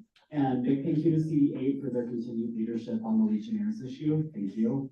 Our office is monitoring, et cetera, but we're also going to explore potential state legislation to strengthen auditing and enforcement and help ensure compliance moving forward on a state level. Yes, we're doing a job there in the Bronx. Anybody who want to come, let me know. And thank you for your partnership. Hi everyone, Courtney Garrison from Assemblymember Rebecca Seawright's office. Today, Assemblymember Seawright participated as a panelist at City and State's 2nd Annual Aging in New York Summit in her capacity as the chair of the Assembly Aging Committee. Last month, our office hosted a successful free community shredding event. Please join us for the next one on Roosevelt Island on Friday, October 23rd.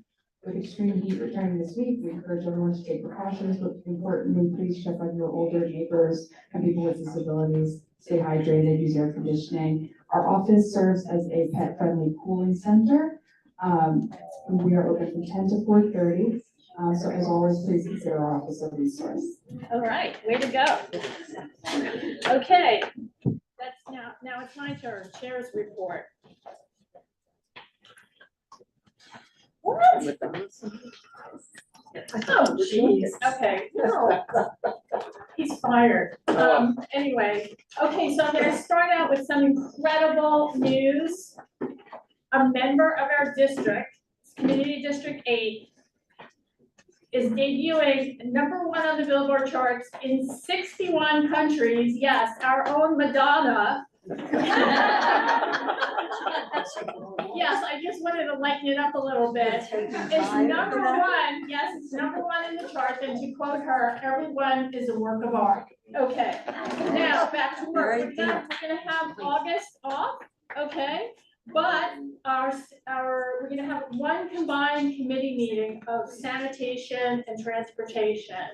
I circulated the DEIS that the sanitation department is doing in respect of containerization. This is a really important topic that while we're not going to be the first to experience containerization, actually if you want to see it, go up to Community District 9, they're in the pilot program.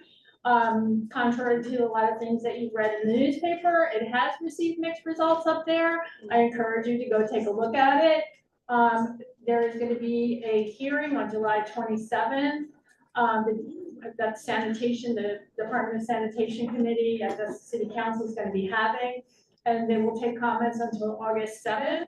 That's not gonna be our last chance to weigh in on this, but I think we should start thinking about it.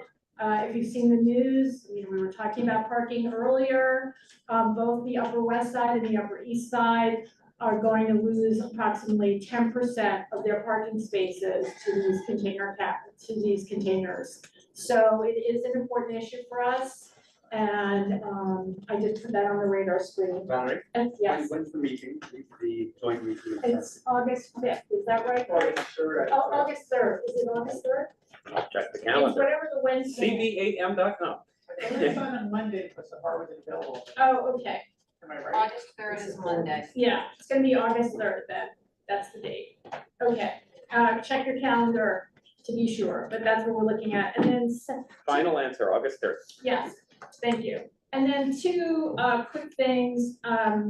Tomorrow morning, going to our borough board meeting where we're going to talk about in September, the DOT and Parks is going to announce 17 locations that will be the first locations for public toilets in the city. We are gonna try to do a survey to see what our recommendation is for our district. So we're gonna be proactive and try to do that probably over the summer at some point. So be on the lookout for that. And a third, in my role as the member of the borough board, I just want to let you know that we voted against the city council measure, which would limit the term of our district manager. But you fired me. Yeah. That's for fun. That was a term limit. So anyway, that's my report. I hope you have a great August and we'll see everybody back in September. Yeah. I'd like to know, when are we gonna stop Zoom? When we're gonna stop Zoom? Yeah, I heard that we are not supposed to have it this long. Are you talking about for our small committees? No, but that takes so long to do every time we have a meeting. And why can't the people that's on Zoom be part of the meeting? Because it's a lot of difficulties with the hearing of the people. The hybrid meeting is an accepted open meeting construct. That's, I mean, that's the law, so. As long as we have to have Zoom meetings. Well, full board, yeah, I mean, that's the law. But the small meetings, you have to have it, you can't have it private. Well, it's not private, it's still open meeting. I know. I mean, would you rather have them, we can talk about this as a Of topic. course, I would rather have. Okay. Meetings in different places, rather than have it on Zoom. Okay, all right, well, we'll have to find those places. So, I'm not against it, we can talk about it. Go ahead. All right, district manager report. We had our monthly meeting with the Roosevelt Island Steam Plant Community Advisory Group this morning. Work is still stopped there. Well, the Department of Buildings awaits a new site safety plan from Housing Preservation and Development, whose demolition unit is handling the demolition. They went through some of the details of a community air monitoring plan, which is one of the tools that they'll use to make sure the air is safe to breathe around the entire site. If any numbers go out of range on the community air monitoring plan, work stops outright immediately. There is a senior safety seminar tomorrow at 1 p.m. I believe that is at the Lenox Hill Neighborhood House. More information on our website. The Fund for the City of New York every year places fellows with community boards around the city. We are going to put in an application. We are looking for thoughtful project ideas to make that happen and to make it a really worthwhile experience for the board and for our fellow and for our team. If you have longer term, really detailed projects that would benefit from really smart people working on them, this would be a great opportunity. And I hope you'll reach out to me if you have anything. Well, I'll say by the end of this month, but sooner is better. The York Avenue reconstruction project is done. jaws dropped at the district service cabinet when this came out. We're working on assessing a few more items that may need to be put back into place. We've heard some complaints about bus stops that got moved 10 years ago, that kind of thing, and we will work on cleaning up the pieces there. Happy fiscal new year to all who celebrate. And special thanks to our budget co-chairs, Gail and Felice, who were wonderful and have been such a supportive, wonderful group of people to work with as a new VM. Thank you also to our council members, Maloney and Menon, who have left us with some discretionary funding to spend in fiscal year 27. We zeroed out fiscal year 26 very nicely. We were able to pay out a little bit of cash overtime for your hardworking staff. And we got computer upgrades that have been a really great help around the office as well. Right now, we're working on budget consultations as we prepare for fiscal year 28. Those happen with other district managers as we submit questions to agencies. If you have anything, send it to me. We spent a long time yesterday talking about EMS response time, and that's something we're going to stay on top of, so stay tuned there. Coming attractions this summer, Sasha Altman joins us in 2 weeks from Monday, and the week of August 10th, I will be canoeing upstate. You'll get an email about it, but if you need me, you can call Jordan, who can call my sister, who has the number of a landline phone at an undisclosed location in the Adirondack. So don't call. Okay, all right, so now we're gonna move to our committee reports, transportation. Can I just ask one quick question? To whom do the buildings report that they've done their PCR test? Do they go to the Department of Buildings? Yes, and it's available in the open data set online. Okay, thank you. Email me from Okay. I will not be doing it.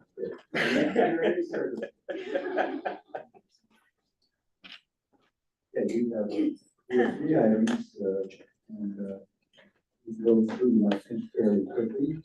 The first is open streets, Nightingale, Danford, to East 92nd Street and 50 Madison, and the start date is 8/17/2026, and the end date is 6/30/2027. And they have their application basically said from 8:30 a.m. to 2:30 p.m. But they indicated that they really don't use that much, but they need to have that window because you never know exactly what time it is, and it's usually a fairly short period of time. And that was something that passed 9-1. I don't know. Yeah, I'll just tell you why I voted no was precisely because of the way they characterized it.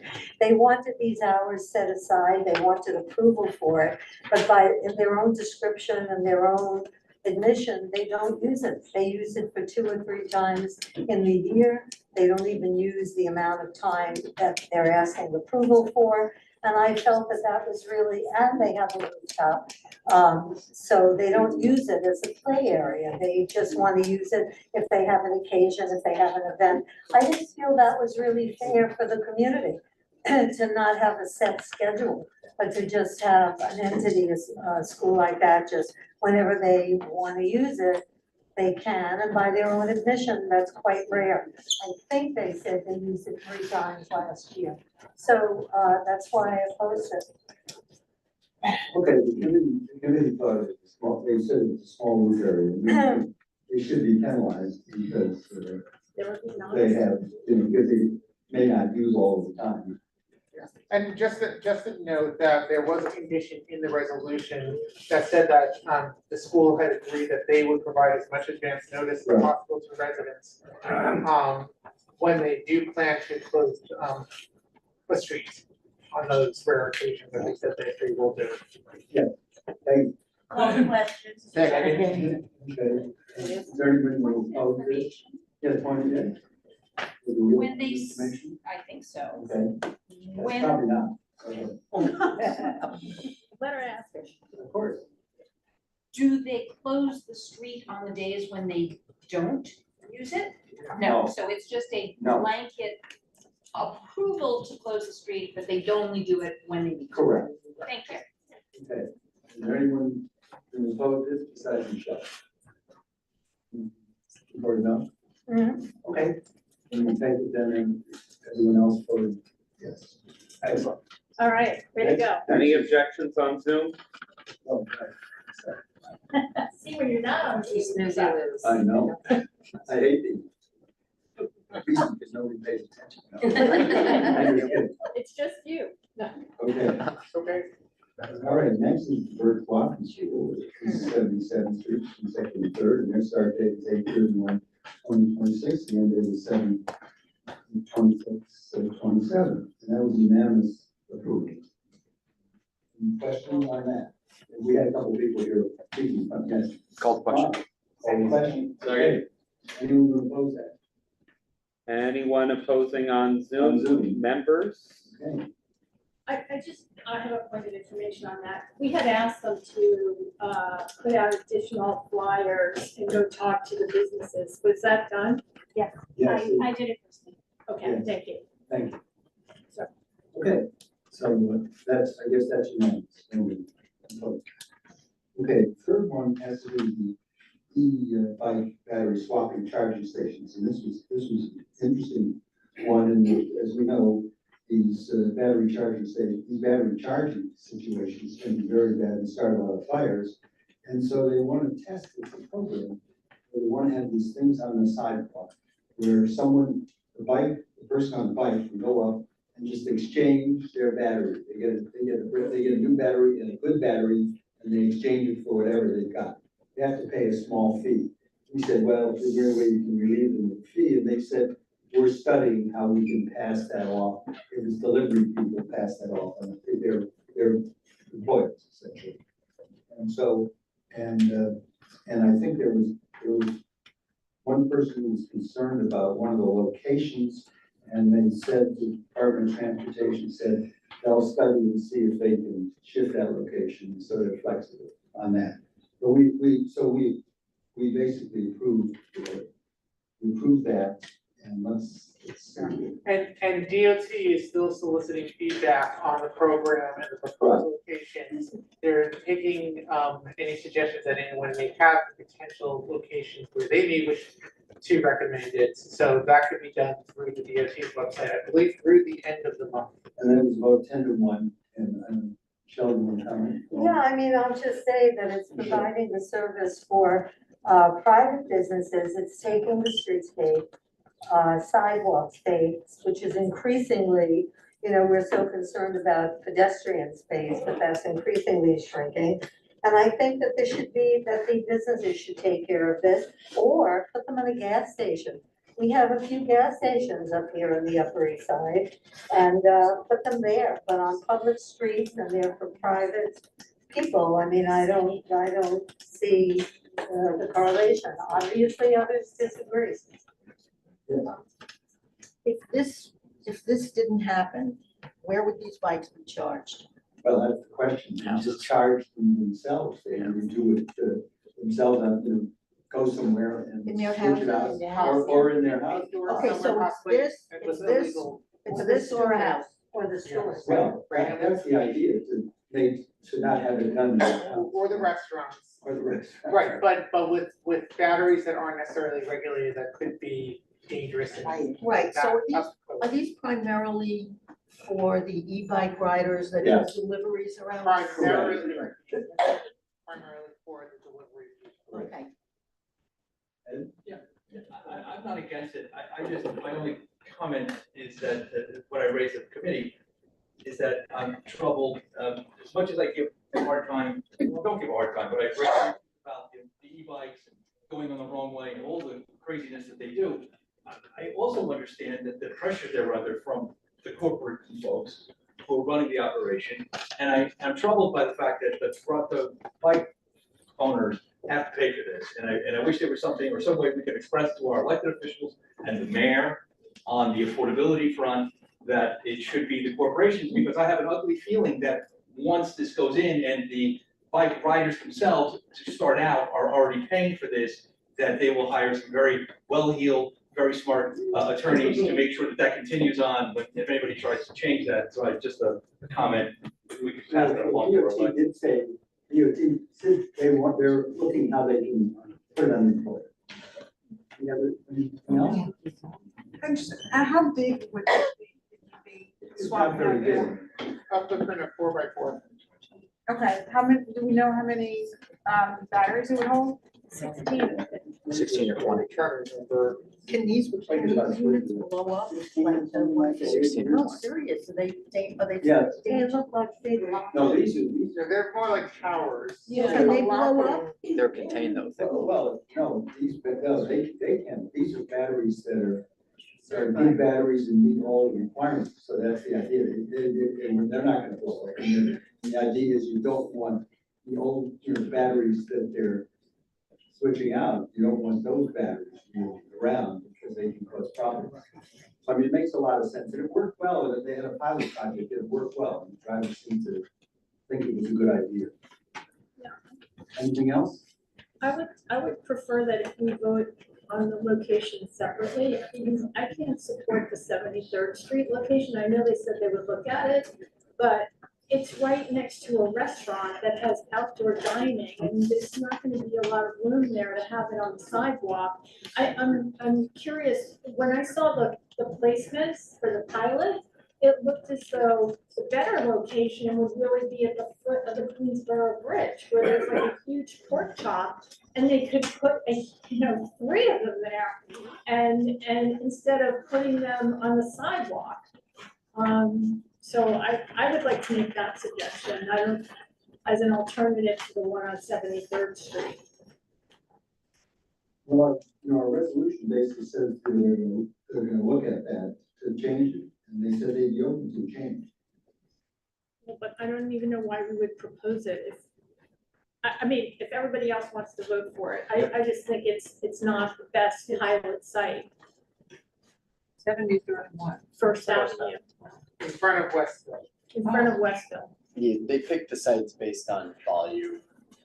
I know, but why wouldn't they pick the Queensboro Bridge location? It's, you know, people- I don't know about the Queensboro Bridge location, but they did emphasize that there were surprisingly few locations that met all their siting criteria.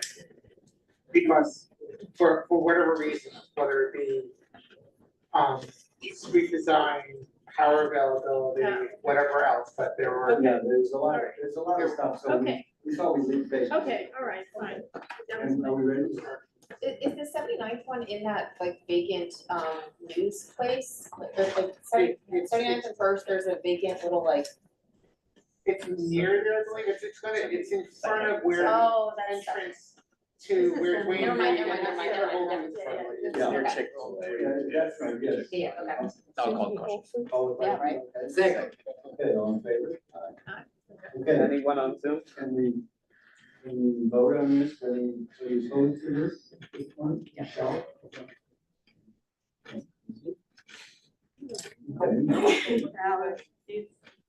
Okay. He was trying to see if he could just do unanimous Yeah, no, that's affirmation. okay. Do we want to call a roll? Yeah. Call roll. Did I only five? Yeah, there's only 5. Only 5, okay. Go online. Wait, we have Sasha and Alita. 7. So, Oh. sorry. I would vote no. Yeah, okay.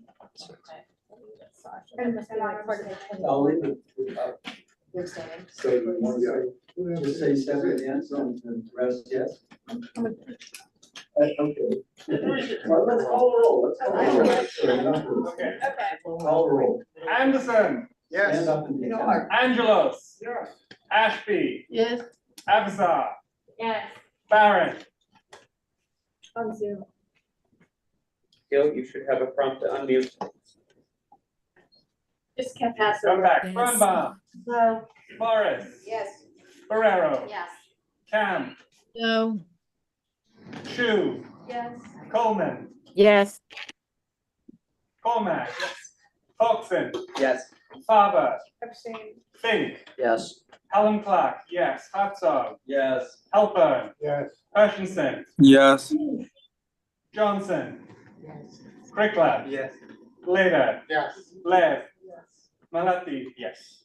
Mancuso. Yes. Mason. I'm gonna abstain. McClement. Yes. Myason. Yes. Michaels. Yes. Asho. No. Hope Masho. Yes. Price. Yes. Rose. No. Rudder. Yes.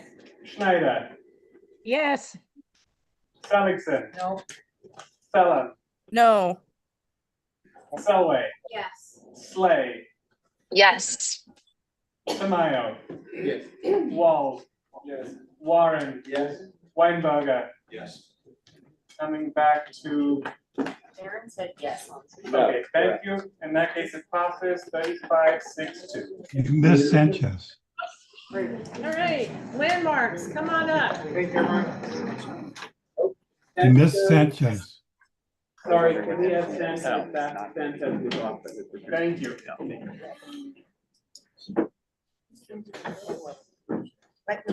No, but now they're like in a tank. The city is gonna use an 800-inch tank. I'm gonna take the first two resolutions and then the expense application, which is much more complicated. We just divided into two parts.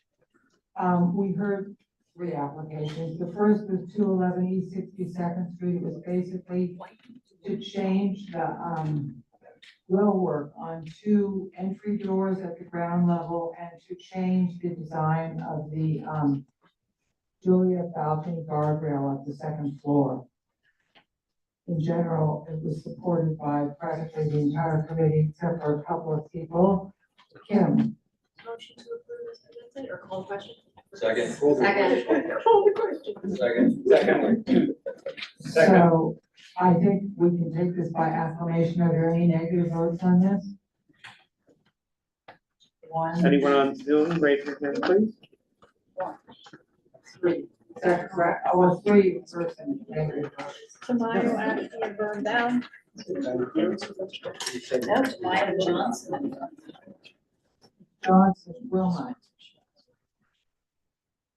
Okay, and what about Ashby? Ashby's negative vote unless she's trying to take her vote, she is saying. What's she right? Ashby, Elizabeth. Yes.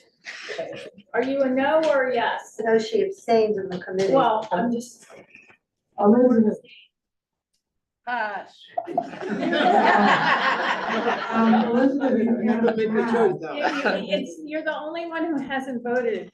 If you're looking, Elizabeth, in the committee, you passed, if that's what you're looking for.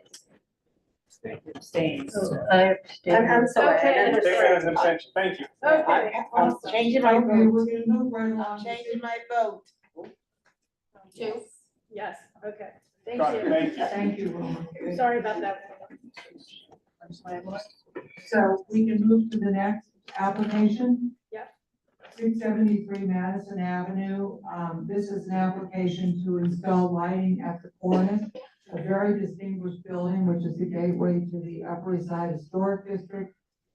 Our very own Matt Bauer came and spoke to how wonderful it would be to have the lighting. It's altogether 31 lights. You can see the magnificent restored cornice. And I think if you show the next slide quickly, because we're in such a rush.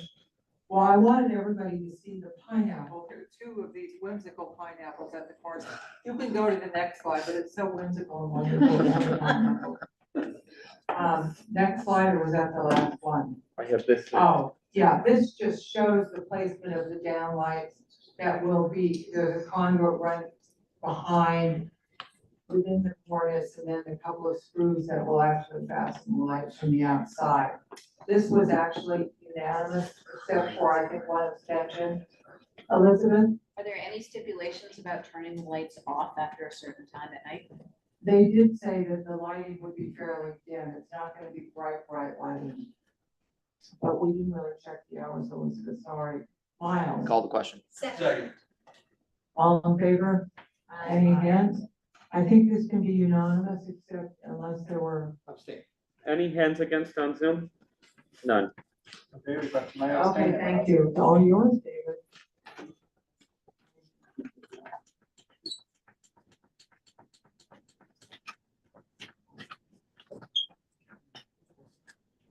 First, thank you, Shelley Greenman, for coming tonight. If we have questions, I suspect we'd be happy to help answer them. I think it was a very thorough presentation, and I think it was a thorough discussion, so read one resolution, that would be a good idea to roll it out.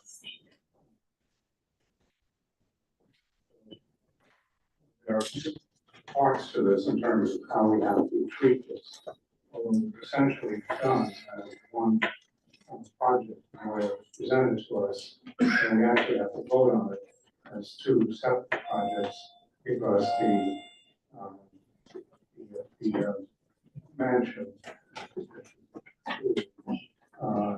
is in fact a landmark,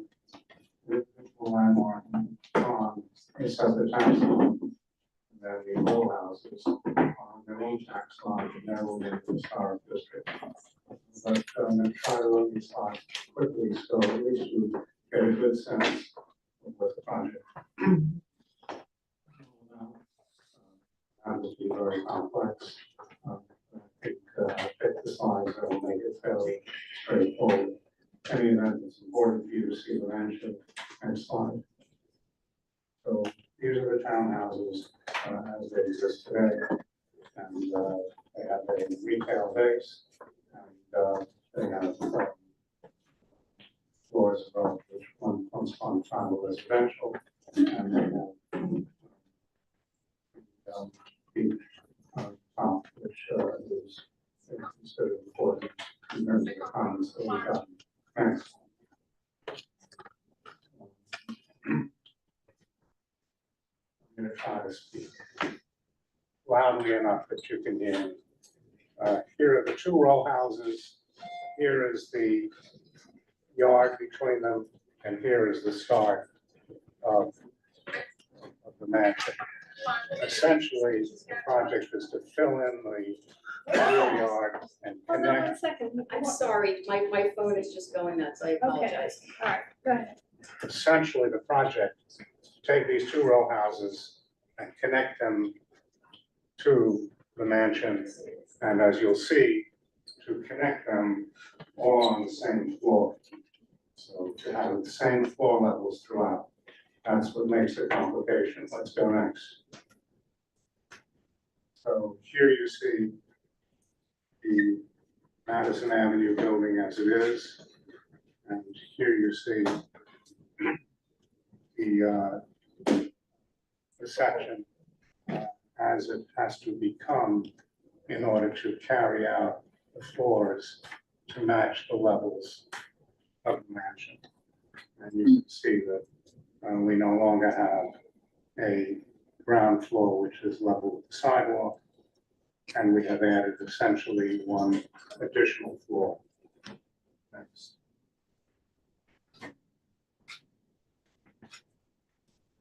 Over and beyond what happens inside, all of the additional work is outside.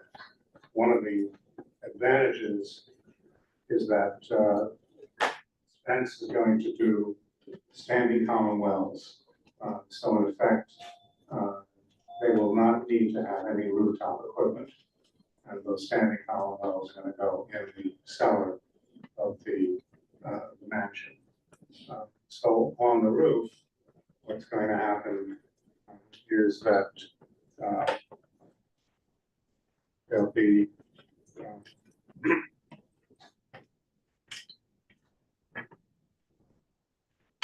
well, it's not really showing as I expected. Oh, here we go.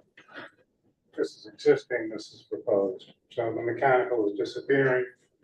What you're getting on top of the townhouses is a large cage that's roofed over. And then you have a play yard, and then there's a small existing play yard as well on the mansion.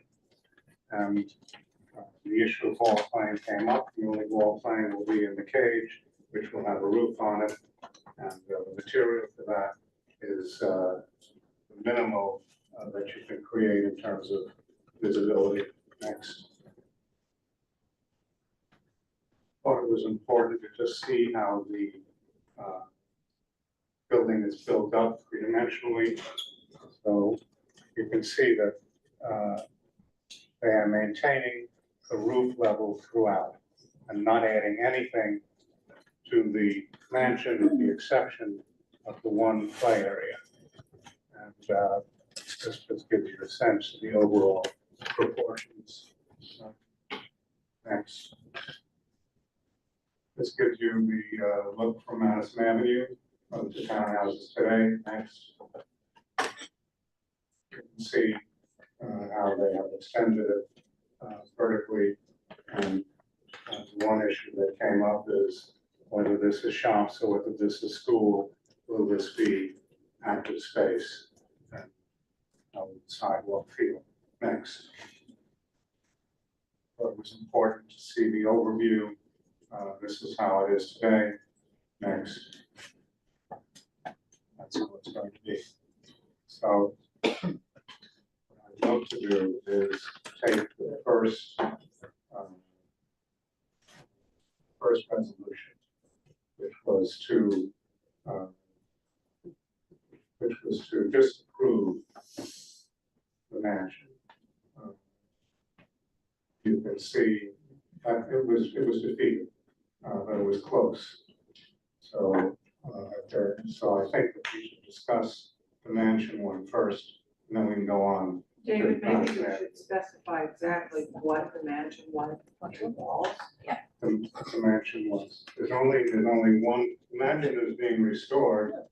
There's nothing happening on the outside of the mansion. Right. This is an exterior approval. This has nothing to do with the interior. But they're cutting through the rear, just so they know that the rear, they are cutting through to make the connection. Well, yes, of course. Yeah, but I don't think they. I showed them that there. In the rear yard, I showed you that going through to meet the mansion. Okay. So obviously, they have to cut into the mansion to make that happen. Okay, just wanted. And there's a connection. The connection, they have to cut into the mansion to make that connection work. David, Yes. one more information. I think there are two resolutions, and the first one, which is the mansion, we were in agreement to change the vote to yes. I think you changed, I changed, so it's gonna be unanimous, the approval for the mansion. only. So I'm changing. No, we have. Okay, it doesn't matter, let's make the resolution fresh. Let's Okay, take the let's- resolution fresh. Yeah, okay. Basically, the resolution that we had was a disapproval, and that was defeated. So we need a resolution, hopefully to approve it, and hopefully it'll be approved. Yes. I want to make a substitute motion to approve for the motion on the. It's not. Are we making a new one now? Yes. So I want to make a motion to approve for the mansion part and then speak on it if seconded. Second. So the issue that was raised by me and I think a lot of the members of the public and the board is that we believe that the Spence School needs the programmatic and operational capacities that they would gain from these changes. But from a purely landmarks perspective, the visuals of the vertical extension simply did not fit the character of the neighborhood. To me, approving the mansion side aspect of it, which is only interior, is the best compromise of that, where we gain, the Spence School can gain greater programmatic kind of capabilities while not affecting the neighborhood character, which is what the big argument was about. So I think we should approve this aspect. Put that further in context. The play area that I showed you on the roof of the mansion is not visible from the street, number one. And number two, Spence has been using the mansion since 2002. So it is really taking the mansion and adding to it because they need that additional space. Anybody else want to comment? Yeah, I'd like to comment the whole application. Oh, let's. Oh, no, let's not do that, okay? We're taking the first resolution. I'd like to call the question. I mean, do you want to comment on the first part, or you want to? No, the first one I don't have. Okay, I'm calling the save it. So it's now an approval. There's an approval of the restoration of the mansion with the understanding that there is going to be Violated. not going to be violated. It will be connected to another building. However, that will be seamless and not visible. Somebody second? Okay. Would you like a roll call? I think it's in Are there anybody? Oh, I'm sorry. No, we need a roll call. Anyone other than John Bonner Rose? If you oppose, please raise your hand on Zoom. John Rose Ashley. Thank you. We have three no's on approving the, Okay, so now we're moving right along. we're now looking for comments on the row houses. And I know that, Marco is jumping out of his seat. Thank you. Okay, go for it, Marco. Although the proposed rear addition, internal connections and building renovations are generally acceptable, the rooftop addition is too bulky and out of the scale with Carnegie's historical character and the surrounding row houses.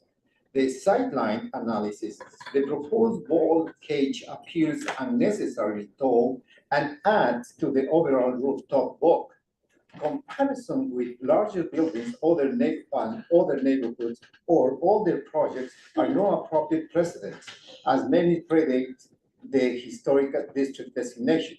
They should not be used to justify rooftop massive that overwhelms Carnegie's historical roof line and alters the building's propositions within the streetscape. The proposed Madison Avenue glass rooftop facade is also incompatible with Carnegie's architectural character and the surrounding historical context. However, as per yesterday's news, the Spence School's cooling tower was found positive with Legionella bacteria.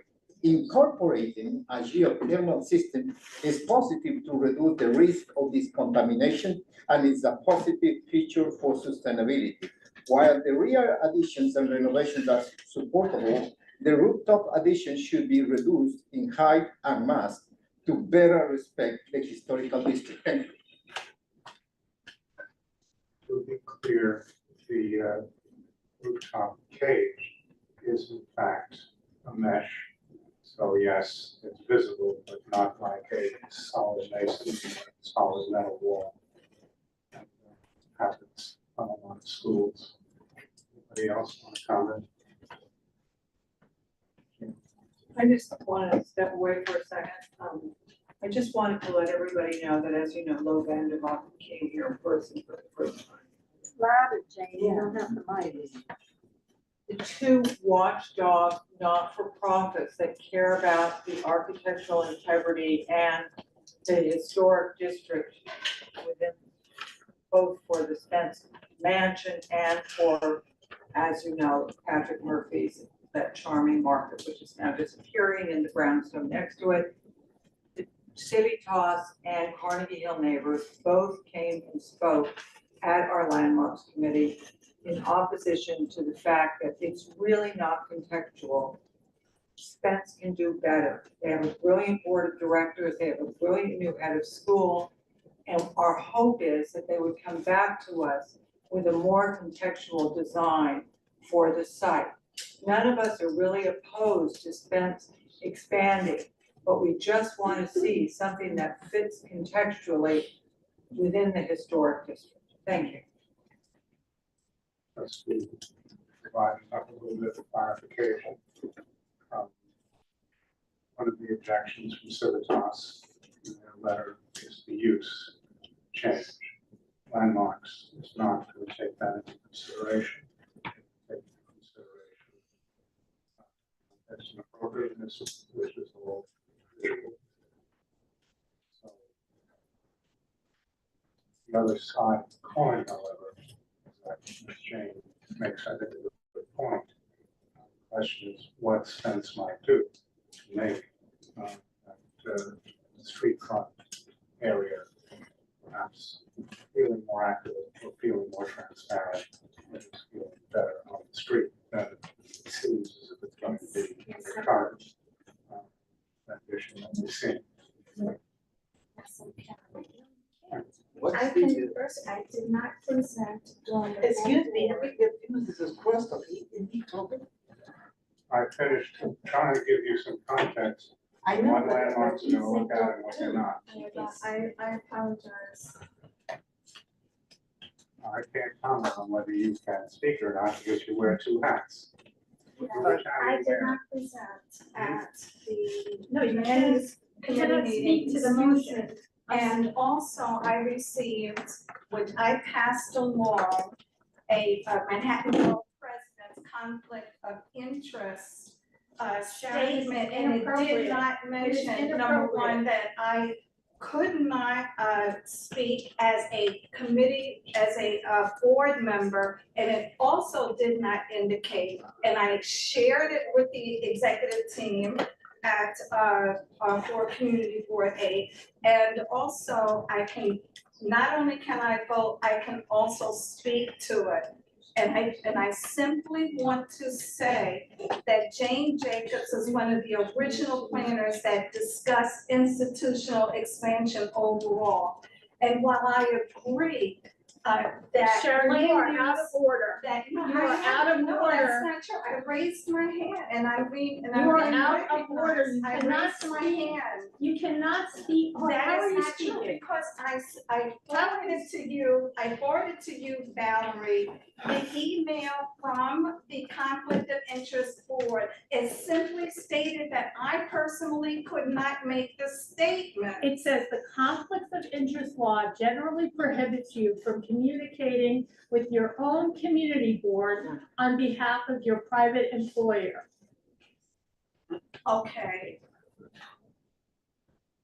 That's what you sent me. Yes. That's of why I'm course, telling you you're out of course. order. Yes, of course I said that, but I am also a community board member. And I did not make Who are a you talking to statement. right I now? had somebody else make the statement.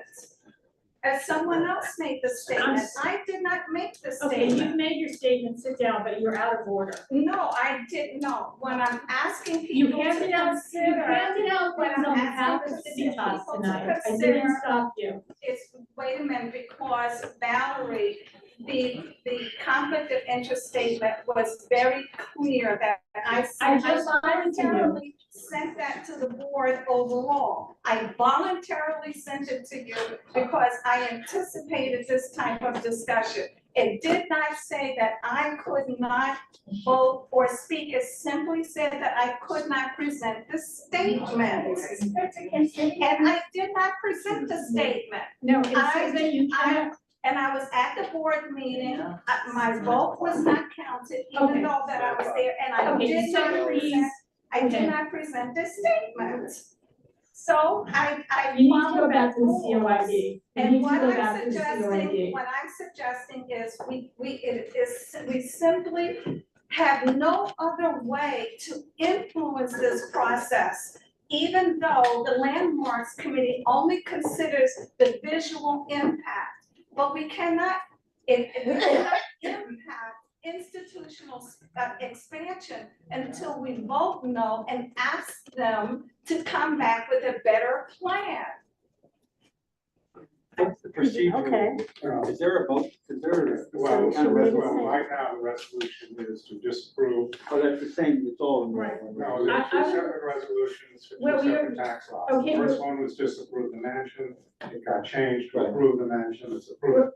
We're now talking about a disapproval for the row houses for Madison Avenue. That disapproval.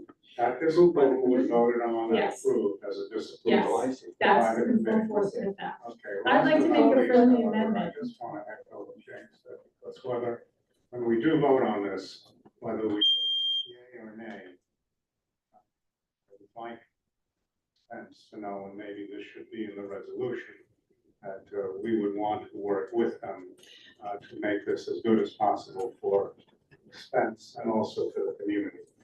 I think that's important. Michelle? Call the question on the disapproval. I said I'm ready to make a friendly amendment. Oh, but you can, I didn't hear that, go ahead. Okay, the amendment would be that we disapprove unless Spence comes back to us with the words that Jane was using regarding, some, Jane, you said about contextual. With a more contextual. Yeah, but not line. unless they come back, but we encourage them to come back. No, we're disapproving it. I'm doing what you I'm want. saying disapproving it and encouraging them to come back with a more contextual I plan. think the way Valerie worded it initially is more appropriate. It's my, you can accept it or not. I accept, well, it's up to David. Yes, it's accepted, and Chuck, If I'm recognized, I'd like to make a substitute. or substitute. A substitute, yeah. Okay, For approval. The whole committee disapproved it. okay. A substitute motion. Oh, okay. Then we can do it. Is it seconded? Second. Second, okay. The way I see it here, Spence is an institution, it's a school. Irrelevant. And Let him speak, please. yes, do I interrupt you? Yes, often. Very often. Okay, let's stay on the topic. Okay. It's an institution, and what they're doing is they're trying to have a school and they're teaching. And they said I think we should encourage them to look and see what they could do, but this is something that's not really, it's the interior of what's there, as you said so yourself. And this doesn't have anything to do with the work that they're doing. So I think we ought to approve this, and we can urge them to take a look and see if there's something that can liven up that part. They may be able to do it, or they may not. But that's what I would say. Second. Yeah, I think you're second. Yeah, I just want to say, we acknowledge their programmatic needs. Programmatic needs.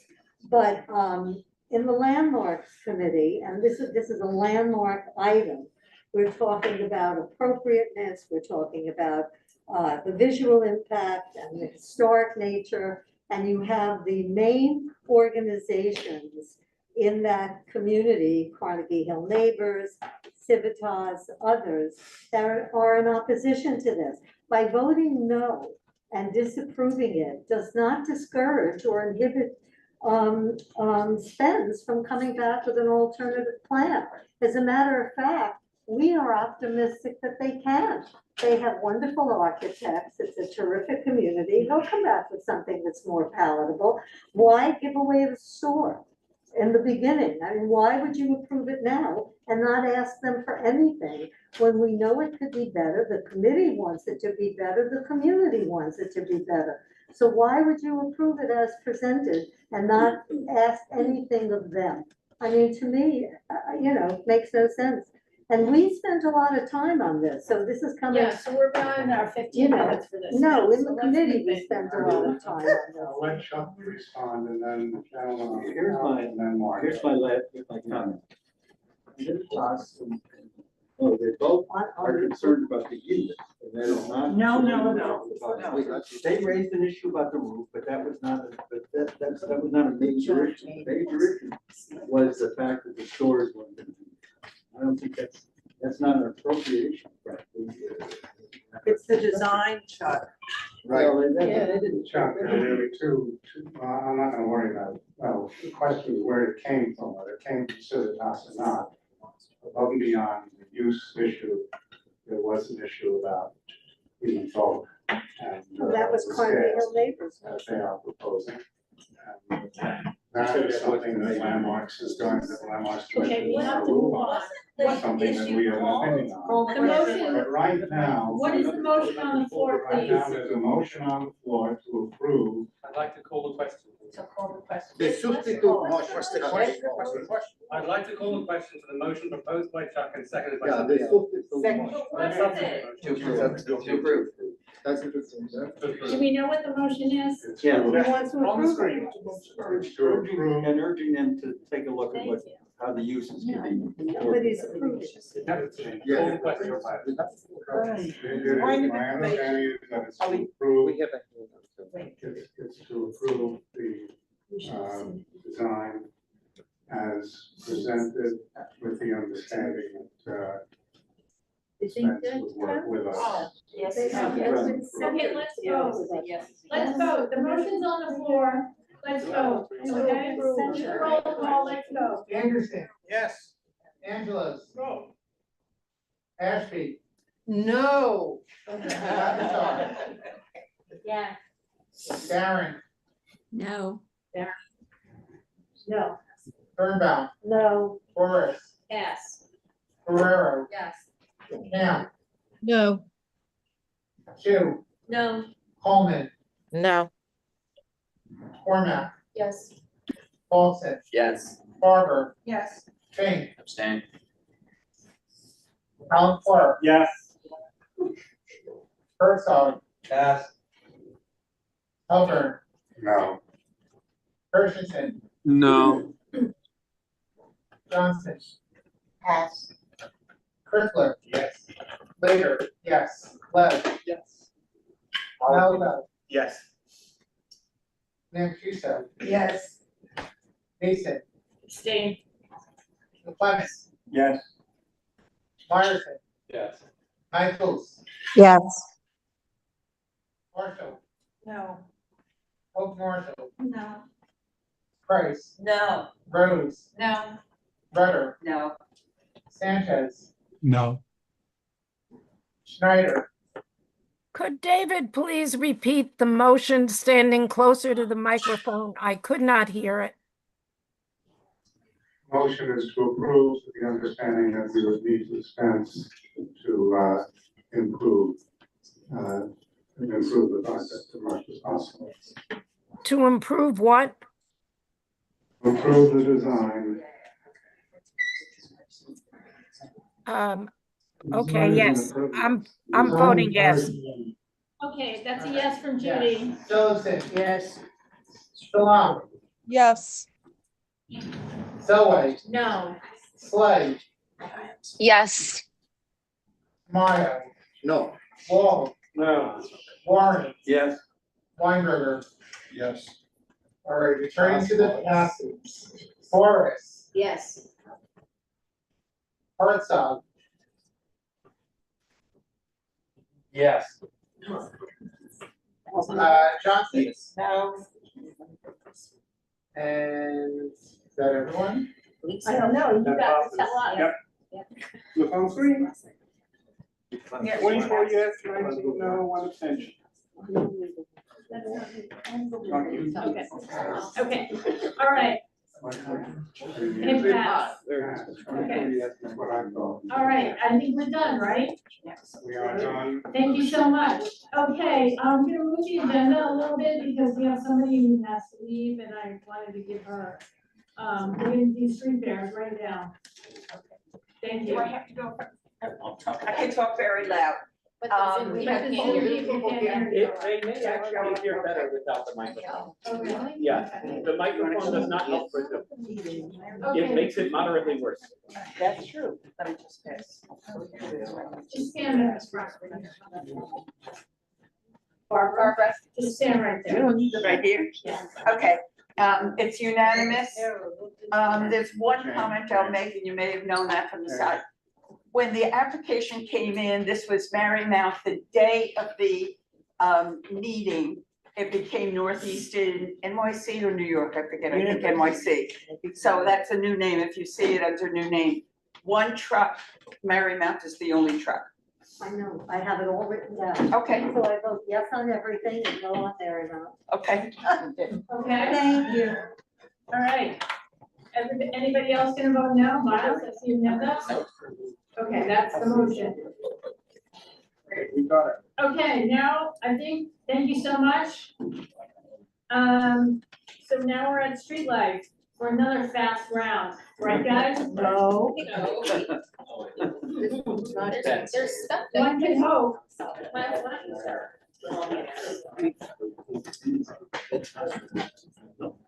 All right, so to start, we have a lot of unanimously approved SLA applications. Do we just want to take it by acclamation? Joe? Yes. Second. All right, that's done. And then. Wait a minute, like, is everybody a yes? I don't wanna, okay, any no's? Anyone on Zoom, hands? Okay, All right, then we'll do the unanimous DOT applications, 106, 107, 108. These are all unanimous. Michelle, you're voting no. Okay, do we want to take it by acclamation? Cafes, correct? These are the cafes, yes. No. and there's no Sasha rule in those? No. Ed, Call the question. call the question. Second. Is anyone voting no? Other than On which one now? These are all the unanimous DOT applications. Yes, so I voted. Yeah. Can you tell us like the number run through, just? 106, 107, and 108. I don't know which one, which number sign. Can we 15 number. request in the future to just have them like 1A, 1B, 1C like we used to? Yes. I like Well, that, we- but we we're were told switching it back got to I that. know, and obviously I at agree. the end of the day, we'll I'm blaming it all fix it, we'll modify it so that The it's guy in the in format. canoe? Yeah, the guy in the It's really hard to do. Okay. Okay, we're doing that. That's helpful. Do you feel fine with that, Ian, if we go back to that? It's gonna be a little tricky because it'll be a third number for everything, so you'll get the resolution, the topic, and At the least agenda today, line. just reference the numbers we have in the minutes. Thank you. So we've got that as R106, R107, and R108. Correct, yes. Were just approved by all except for. Yes. Next. Okay, we have non-unanimous, Asserting himself, I we love have it. non-unanimous SLA approvals. The, 101. Which is that one? let's do the first one, it's, How about saying names? Yeah. Which one is it? They're not even in. the first one is T211 Resolution R100. This is EAT Eli Zabar. This was actually unanimous, but Judy Schneider abstained. Judy, I think maybe you abstained from all the Zabar stuff, is that right? I'm gonna unmute you, Judy. Yes. So there's two, these are both Eli's stuff. The first one was EAT, the one that's at Madison in between 80th and 81st. And then the second one was the same thing where Judy abstained and everyone else said yes, which was Eli's Essentials at 91st Street. And what's it for? Cafe? These are alteration expansions, so they already have their outdoor dining. This is allowing liquor to be served in them. So this is just for the liquor part of something that was already approved. And did But they it's at the agree to cafe. Did they Yes, agree to it's- our policy? They didn't have liquor indoors. Well, they want some outdoors. And that's actually, I know they do at the one at 80th. Did they agree to our policy? Yeah, they agreed to the stipulations. Yeah, it was non-controversial. Okay, Saskatchewan, please leave the room. So I think we can do those ones by acclamation. Right. Okay. Okay, great. Everybody acclaiming? Thank you. Any hands on Susan? We got Okay, so then we have non-unanimous DOT approvals. The first one is T199, which is Anita Gelato. So this was tricky and kind of, Crazy. I don't know if crazy is the word. Here's what happened, is they submitted something to say they were gonna build a very big roadway cafe, but then they said we're only gonna put 2 tables and 4 chairs in it, which like didn't make sense. And the applicant seemed to be when she presented, she was like, actually, it's 10 tables and 20 chairs. And we were like, well, your application says 2 tables and 4 chairs. And so, this was one where it was, we approved the 2 tables and 4 chairs. Right. And they said that they would come here tonight and talk about it, but I don't think they are here. No, they are. No, they're not. So that's what happened. So let's go call the question for the approval. It was There is one unanimously exception. approved for that, and then Todd Stein abstained, and I believe he abstained because he entered that meeting at that point, so he was just late. But now that's not, what you approved is not what they're asking for. Well, Oh, they didn't we show up. approved 4 and 2, or 2 tables and 4 chairs, and we said, if you wanna talk about changing it, you should show up to this meeting and tell us that you're changing it. Yeah, I think you should say how confused she was. She was very confused, but we did invite her again. Well, it sounds like we're confused. We could lay it over, but I think when we tried to do that, John was like, they have to have it, like, Yeah, with that yeah, timeline, So that's why the. don't we just, go ahead. Call the question. So we're approving 2 tables And 4 And 4 chairs in a 19 by 8 foot room. So I'm voting no. Roll call for. So is this taking us? Wait, this isn't a roadway? That's a roadway. Can have that. So maybe you wanna do a roll call, I don't know. It sounds like it's. Maybe you should. I don't care, I don't care, it sounds like, Adam, are you a no? Oh, yeah. Okay, so it sounds like there's like secret no's, so maybe we do a secret. Well, now you've revealed it's the roadway. Okay, a roll What's that? call vote on resolution 109, Anita Giles. Yeah, this is a roadway. And there was an accident with the seats That's and an tables. important distinction. There was what? There was an accident with the seats and tables. Okay, I think you have to take sprinklers off.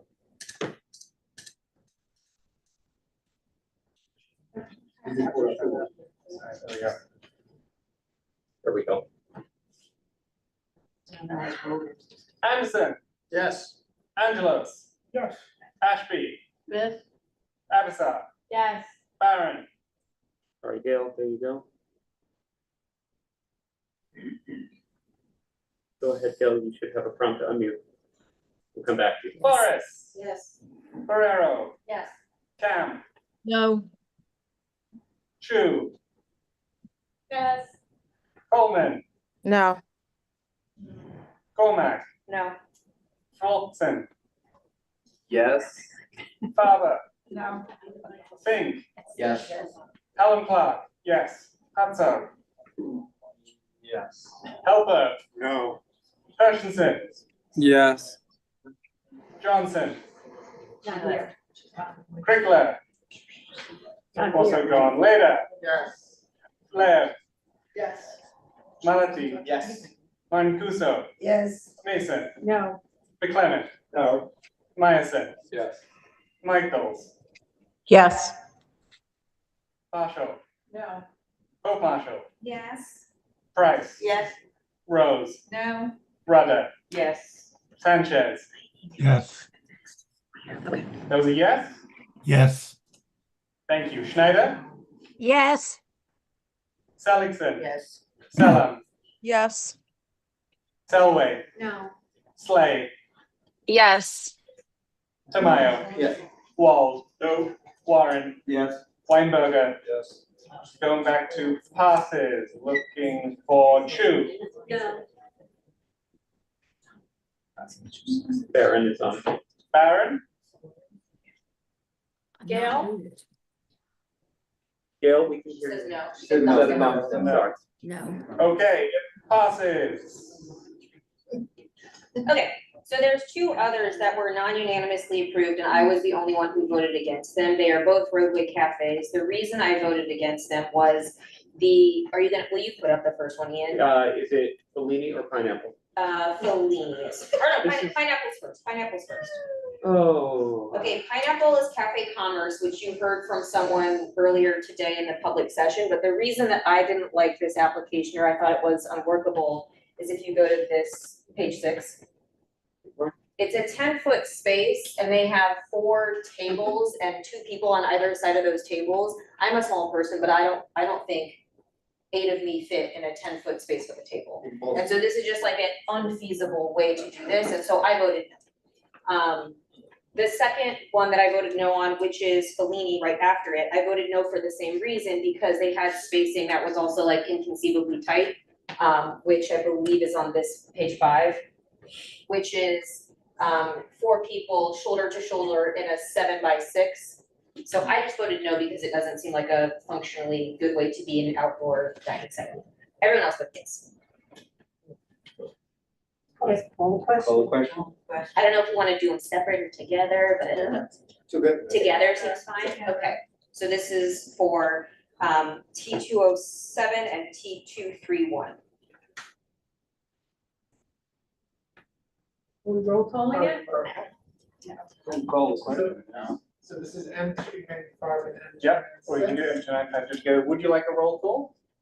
Do the people need it? I'm a no. I'm a no. I'm a no, just raise your hand. Yes, we need it, look at that, you don't wanna do that, just do it fast.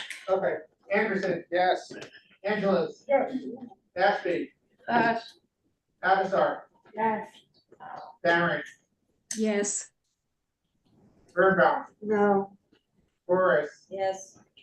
Ferrero. Yes. Cam. No. Chu. No. Coleman. Yes. Cormac. No. Paulson. Yes. Farmer, No. Fink, No. Alan Clark, No. Herzog, No. Halbert, No. Christensen, No. Johnson, She's gone. Christensen, Crickler, Not here. later, yes, Yes. Malfi, Yes. thank you, so, No. Mason, No. McClemens, No. Myerson, Yes. Michaels, Yes. Marshall, No. Hope Marshall, Yes. Price, Yes. Rose, No. Rudder, Yes. Sanchez, No. Snyder, No. Phillipson, Yes. Salam, Yes. Solway, Yes. Slate, Yes. Tamayo, Walls, Warren, Yes. Weinberger. Yes. All right, going back to the passes, Ashby, No. all right, Okay, next. Okay, the last thing we have is JG Mellon. And we took no position on JG Mellon. There was a back and forth on like what time to serve alcohol till. Our committee has agreed that next month when we meet, we are going to have a longer discussion about this 10 PM rule. But for this one, we took no position, so if someone wants to make a resolution of some position, they may. Addison? I'm gonna make a resolution to approve. Second. Okay, so this would be an approval that the outdoor drink service can continue until midnight. Okay. Well, I'd like to make a friendly amendment to that. Okay. For only businesses that have been in our neighborhood for more than 25 years. No, who have already been serving. Right, who have already been. So you want like a grandfather clause? Yes, yes. I think Specific to this restaurant. Are there Would that be, any I think that would be apartments accepted above or, them? discuss more the next one, so maybe we could put it as a whereas clause for this one? No, No? I mean, that's not my amendment, I mean, but. I feel like that might preempt the discussion next meeting, so I don't think I'll accept it. Right, it's prospective, the law would be prospective going forward, it wouldn't affect what would happen. Okay, you just Okay, want, sure, you just sure. want 20. Yeah, if it's perfect, no. Okay, so this is a resolution to approve the midnight serving of alcohol in conjunction with food. With, how do we add yours, Sally? For a business that for. Under some special consideration that we have made up. That's arbitrary, we have inconsistent. Why don't we just do it for them? Can are there Yeah. apartments above this, can you just tell us? Maybe Ed has some language, he looks like he's, chopping. Yeah, my point is, I don't have a problem with this prospective thing, but I personally feel that this is an irrelevant, and it's not germane. And if we were in court, I would say 401 and 403, but it's not relevant. I would say we kick it over to August, because I'll vote against this now Yeah. on the 25. If this amendment will make me vote against it. Well, For I JG think- Mellon, I'm not necessarily, we can talk more about the policy, but they're a neighbor of ours. They're a block out of the back door of my building. And I can tell you, Dallas Barbecue was a lot louder than JG Mellon. I have no problem with them going till midnight, but just to this, I just feel like it's not a bad idea, but I just feel like for this particular point for JG Mellon, it's irrelevant because Okay. now grandfather's in. Ed, I know you weren't here when the lawyers spoke, but. Actually, it was. No, you weren't. But he asked for this. He did. So what? I'm just saying, he was fine with it that way. Okay, let's go to Michelle. Yeah, can I just ask, are there apartments above? Yes. Thank you. Across And the then street. on Zoom, we had some, I think, right, Ian? Yes, we have two of these Yeah. actually. Let's do Judy on Zoom. I need to have a policy. Yeah, two things. Lindsay, did you say that the motion was to approve? It is a motion to approve with the 12 PM and then an amendment about 25 years. Okay, I thought it was 30 years. They said they'd been there like that. 30. I feel like if I had my brothers, we would wait on that piece until we all talked next month, but that's how it is right now. Okay, I would like to know, and maybe I don't have to accept the amendment. John or Ian or someone can look this up. When they came before us for the last 30 years, did they ask for this at 12 o'clock? I don't know. I mean, I think we should have that information for the December meeting. For the August meeting, yeah. Okay. Thank you. Thank you. John? Judy, send us an email. We We'll take should care be of it. consistent one way or the other. And frankly, I don't like the idea of saying it's okay till midnight for you, but it's not okay That's till right. midnight. So one way or the other, frankly, I'd say not okay for midnight, period. But one way or the other seems to be more Okay, I'm required. gonna withdraw my amendment. Okay, that amendment is withdrawn. We have a motion to approve as presented, midnighted. Second, Michael? Yes. Did have anybody got any feedback from the tenants? They had no complaints. Okay. And no tenants came. Actually, one tenant might have come in support. Right. Yeah. So is the question called?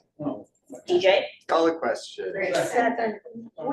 It's a. It's a motion to approve until midnight in the instance of JG Mellon, without that caveat about anything else. And what are we gonna do when other restaurants? You're gonna vote yes or no on this. Don't worry about it right now, Robin. Don't worry, the other restaurants. Next month, if you guys really care about this, please come next month to the committee. We're gonna. Miles is like canvassing how the other committee boards deal with this, so like, please come if you have strong feelings on this. We're gonna talk about it next month. Anderson, No. Angelos, Yes. Ashby, Yes. Abisar, Yes. Barron, No. Birnbaum, No. Forrest, Yes. Ferrero. Yes. Cam. No. Chu, I can't tell you. Coleman, No. Colmack. No. Foxon, Yes. Faber, Yes. Fink, No. Helen Clark, yes, Herzog, Yes. Halpern, No. Hutchinson, Yes. Leda, Yes. Lev, Yes. Malathi. Yes. Mancuso, Yes. Thank you. Mason, No. McClement, Education. No. Myosin, No. Michaels, Yes. Marshall, No. Pope Marshall, Yes. Price, No. Rose, No. Rudder, Yes. Sanchez, yes, Schneider, Yes. Judy? Seligson, No. Selim, No. Selway, No. Slade, Yes.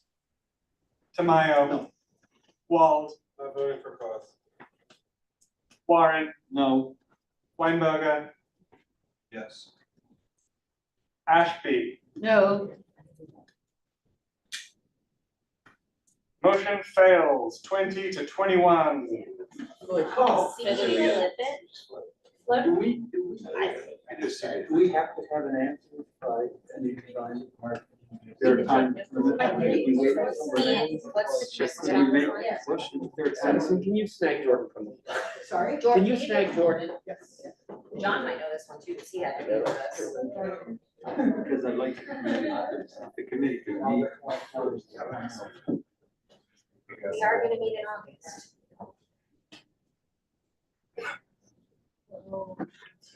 Wise one, we have a question for you. Okay. What's the time limit on the JG Mellon, outdoor liquor license? What, for their roadway, when does that have to be done? I don't know what the time is on that one. For expansion, alteration for expansion, 50 days from when the notice was sent to our office. When was the notice sent to our office? I will pull it. Yeah. 50 days.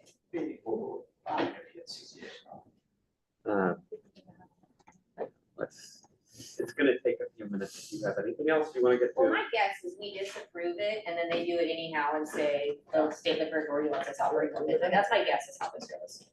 And in our advisory capacity, it's like shown to be just advisory. Did you have something while we're? Oh, I was doing just gonna insurance? suggest not doing the CB8 flip and sticking with no position. Just listening to the last few minutes, it's clear we don't have a position, Yeah. and that's okay. Yeah. Well, if it's fine, I'm fine with that unless there's the timer that runs out, in which case our no position is like the default, yes. Did it come out, no position? No, it came out 2021. It failed, so let it be. But which. I mean, that was the vote, why wouldn't you record it that way? Why would you Because go we back and amend it? haven't disapproved it formally. We just haven't approved it, so Right. we'd have to flip it, we'd have to vote, and we So don't know flip that, it and see if but there's we any don't know whether we're difference. gonna get that. Well, let's see. Yeah, I was suggesting not. I flip it and see. I mean, I'm fine with, And we have, we're so close that I would. and you know, if Russell was here, we totally tied.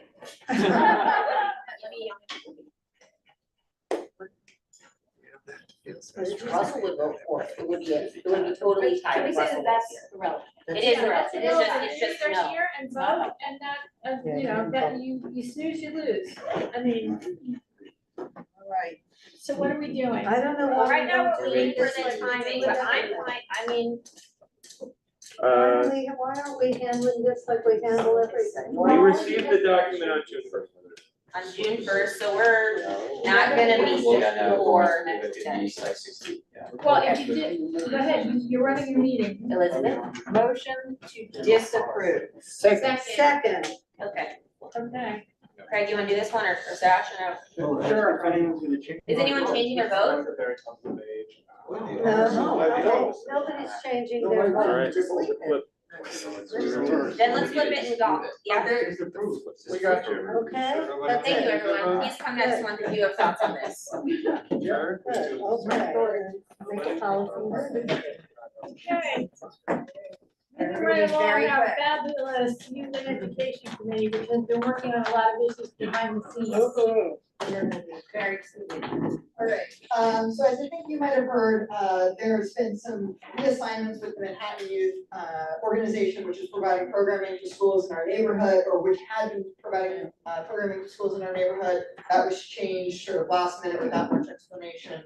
And the process for doing so was sort of shrouded in lack of transparency and frankly confusion. And so you passed a resolution echoing Speaker Mennon's letter to increase transparency about what's going on with this, how this change is made. And we're actually gonna take the speaker's letter a step further and ask that the Manhattan youth programs be restored, given that families have relied on these programs and that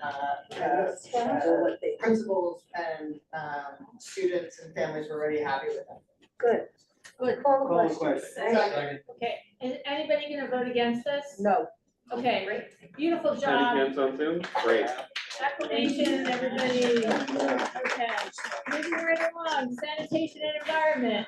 I'm also sanitation and environment, I'm sorry. I'm gonna say here. We passed a resolution, inspired in part by Peggy Price. She had noticed that there was a lot of, and I think we all noticed that there's a lot of trash overflowing from trash cans in our neighborhood, particularly in the 80s. And so we're calling on the city council, if they have discretionary funding, to increase funding to DSNY for trash pickups so that they can increase the number of trash pickups daily, which will therefore decrease the amount of trash that we see in trash cans. Call the question. Second. All right. I have a point of information. Sure. Does DSNY have jurisdiction over nature properties? I'm not sure.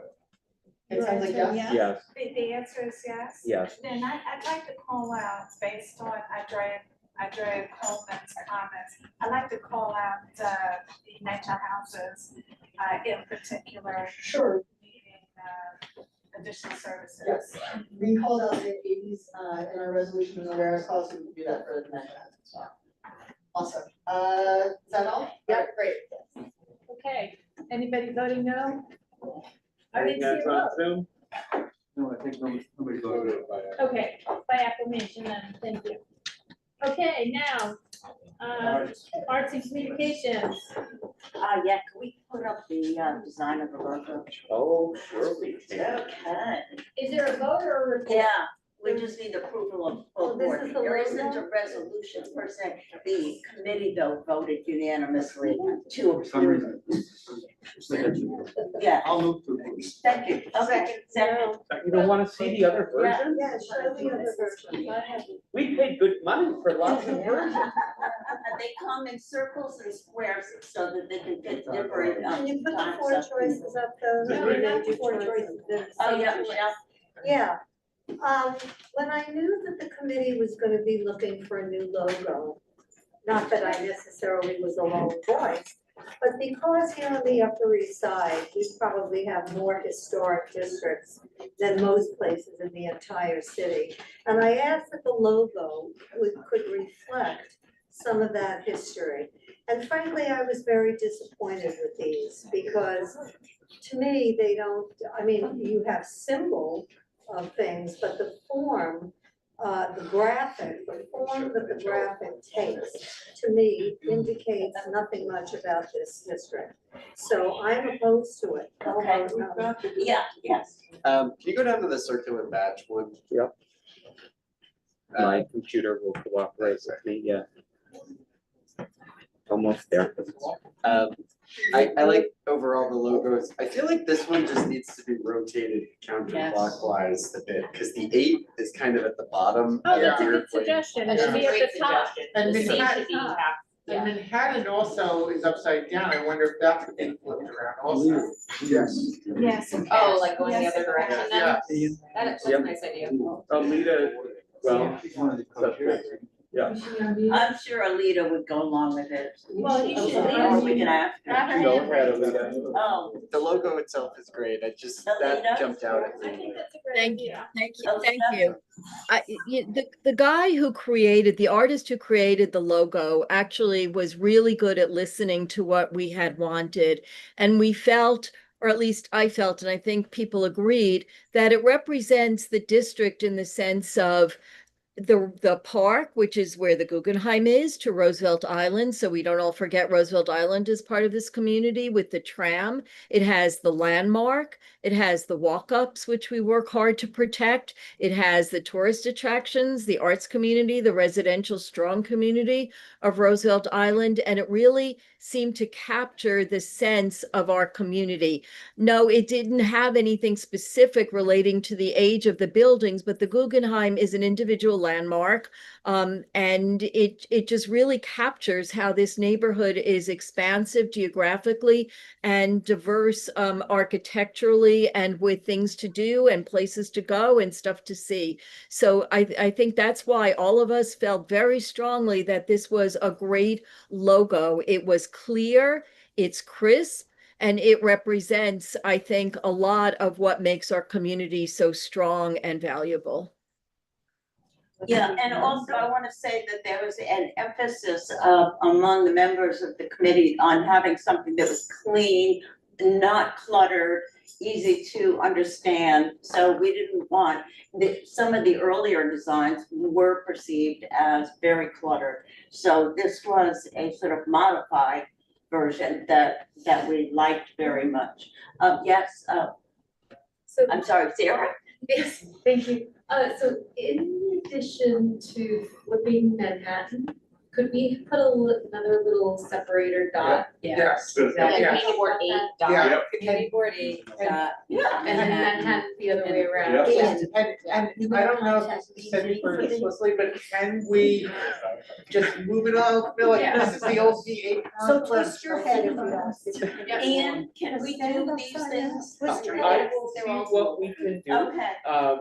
Part of the arrangement when we authorize the This is an amazing procurement design of a logo is, I know, so we, we'll go back in and see what we can Just say do. you gave it to us in the wrong. It also looks upside down. Can I just add, Perfect. I have all the vector files you could ever need. Great. Okay. Okay, so, should we take a vote? Sure. Yeah, so the question is to call. Jackie, could I add something? Is he- I don't know. So there are Somebody one, do- there's That's at least Alita. one person who. Alita, what? I just wanted to add that the square, I don't know if I missed this, and I apologize if I do, but the square is used for letterhead and the round one would be used for Instagram, social media. They have different purposes. They basically convey the that. They are a system, they work together. Yeah, but for our t-shirt and our little badge and the sash. The banner. Banner, yeah. Awning or whatever we could do at the street fairs. It really, for me, is a sense of. Question call? Yeah. Approve with the modifications Approve the suggested. modifications? Yes. Voice vote? Yes. Any no? 1, 2, Marco and Michelle.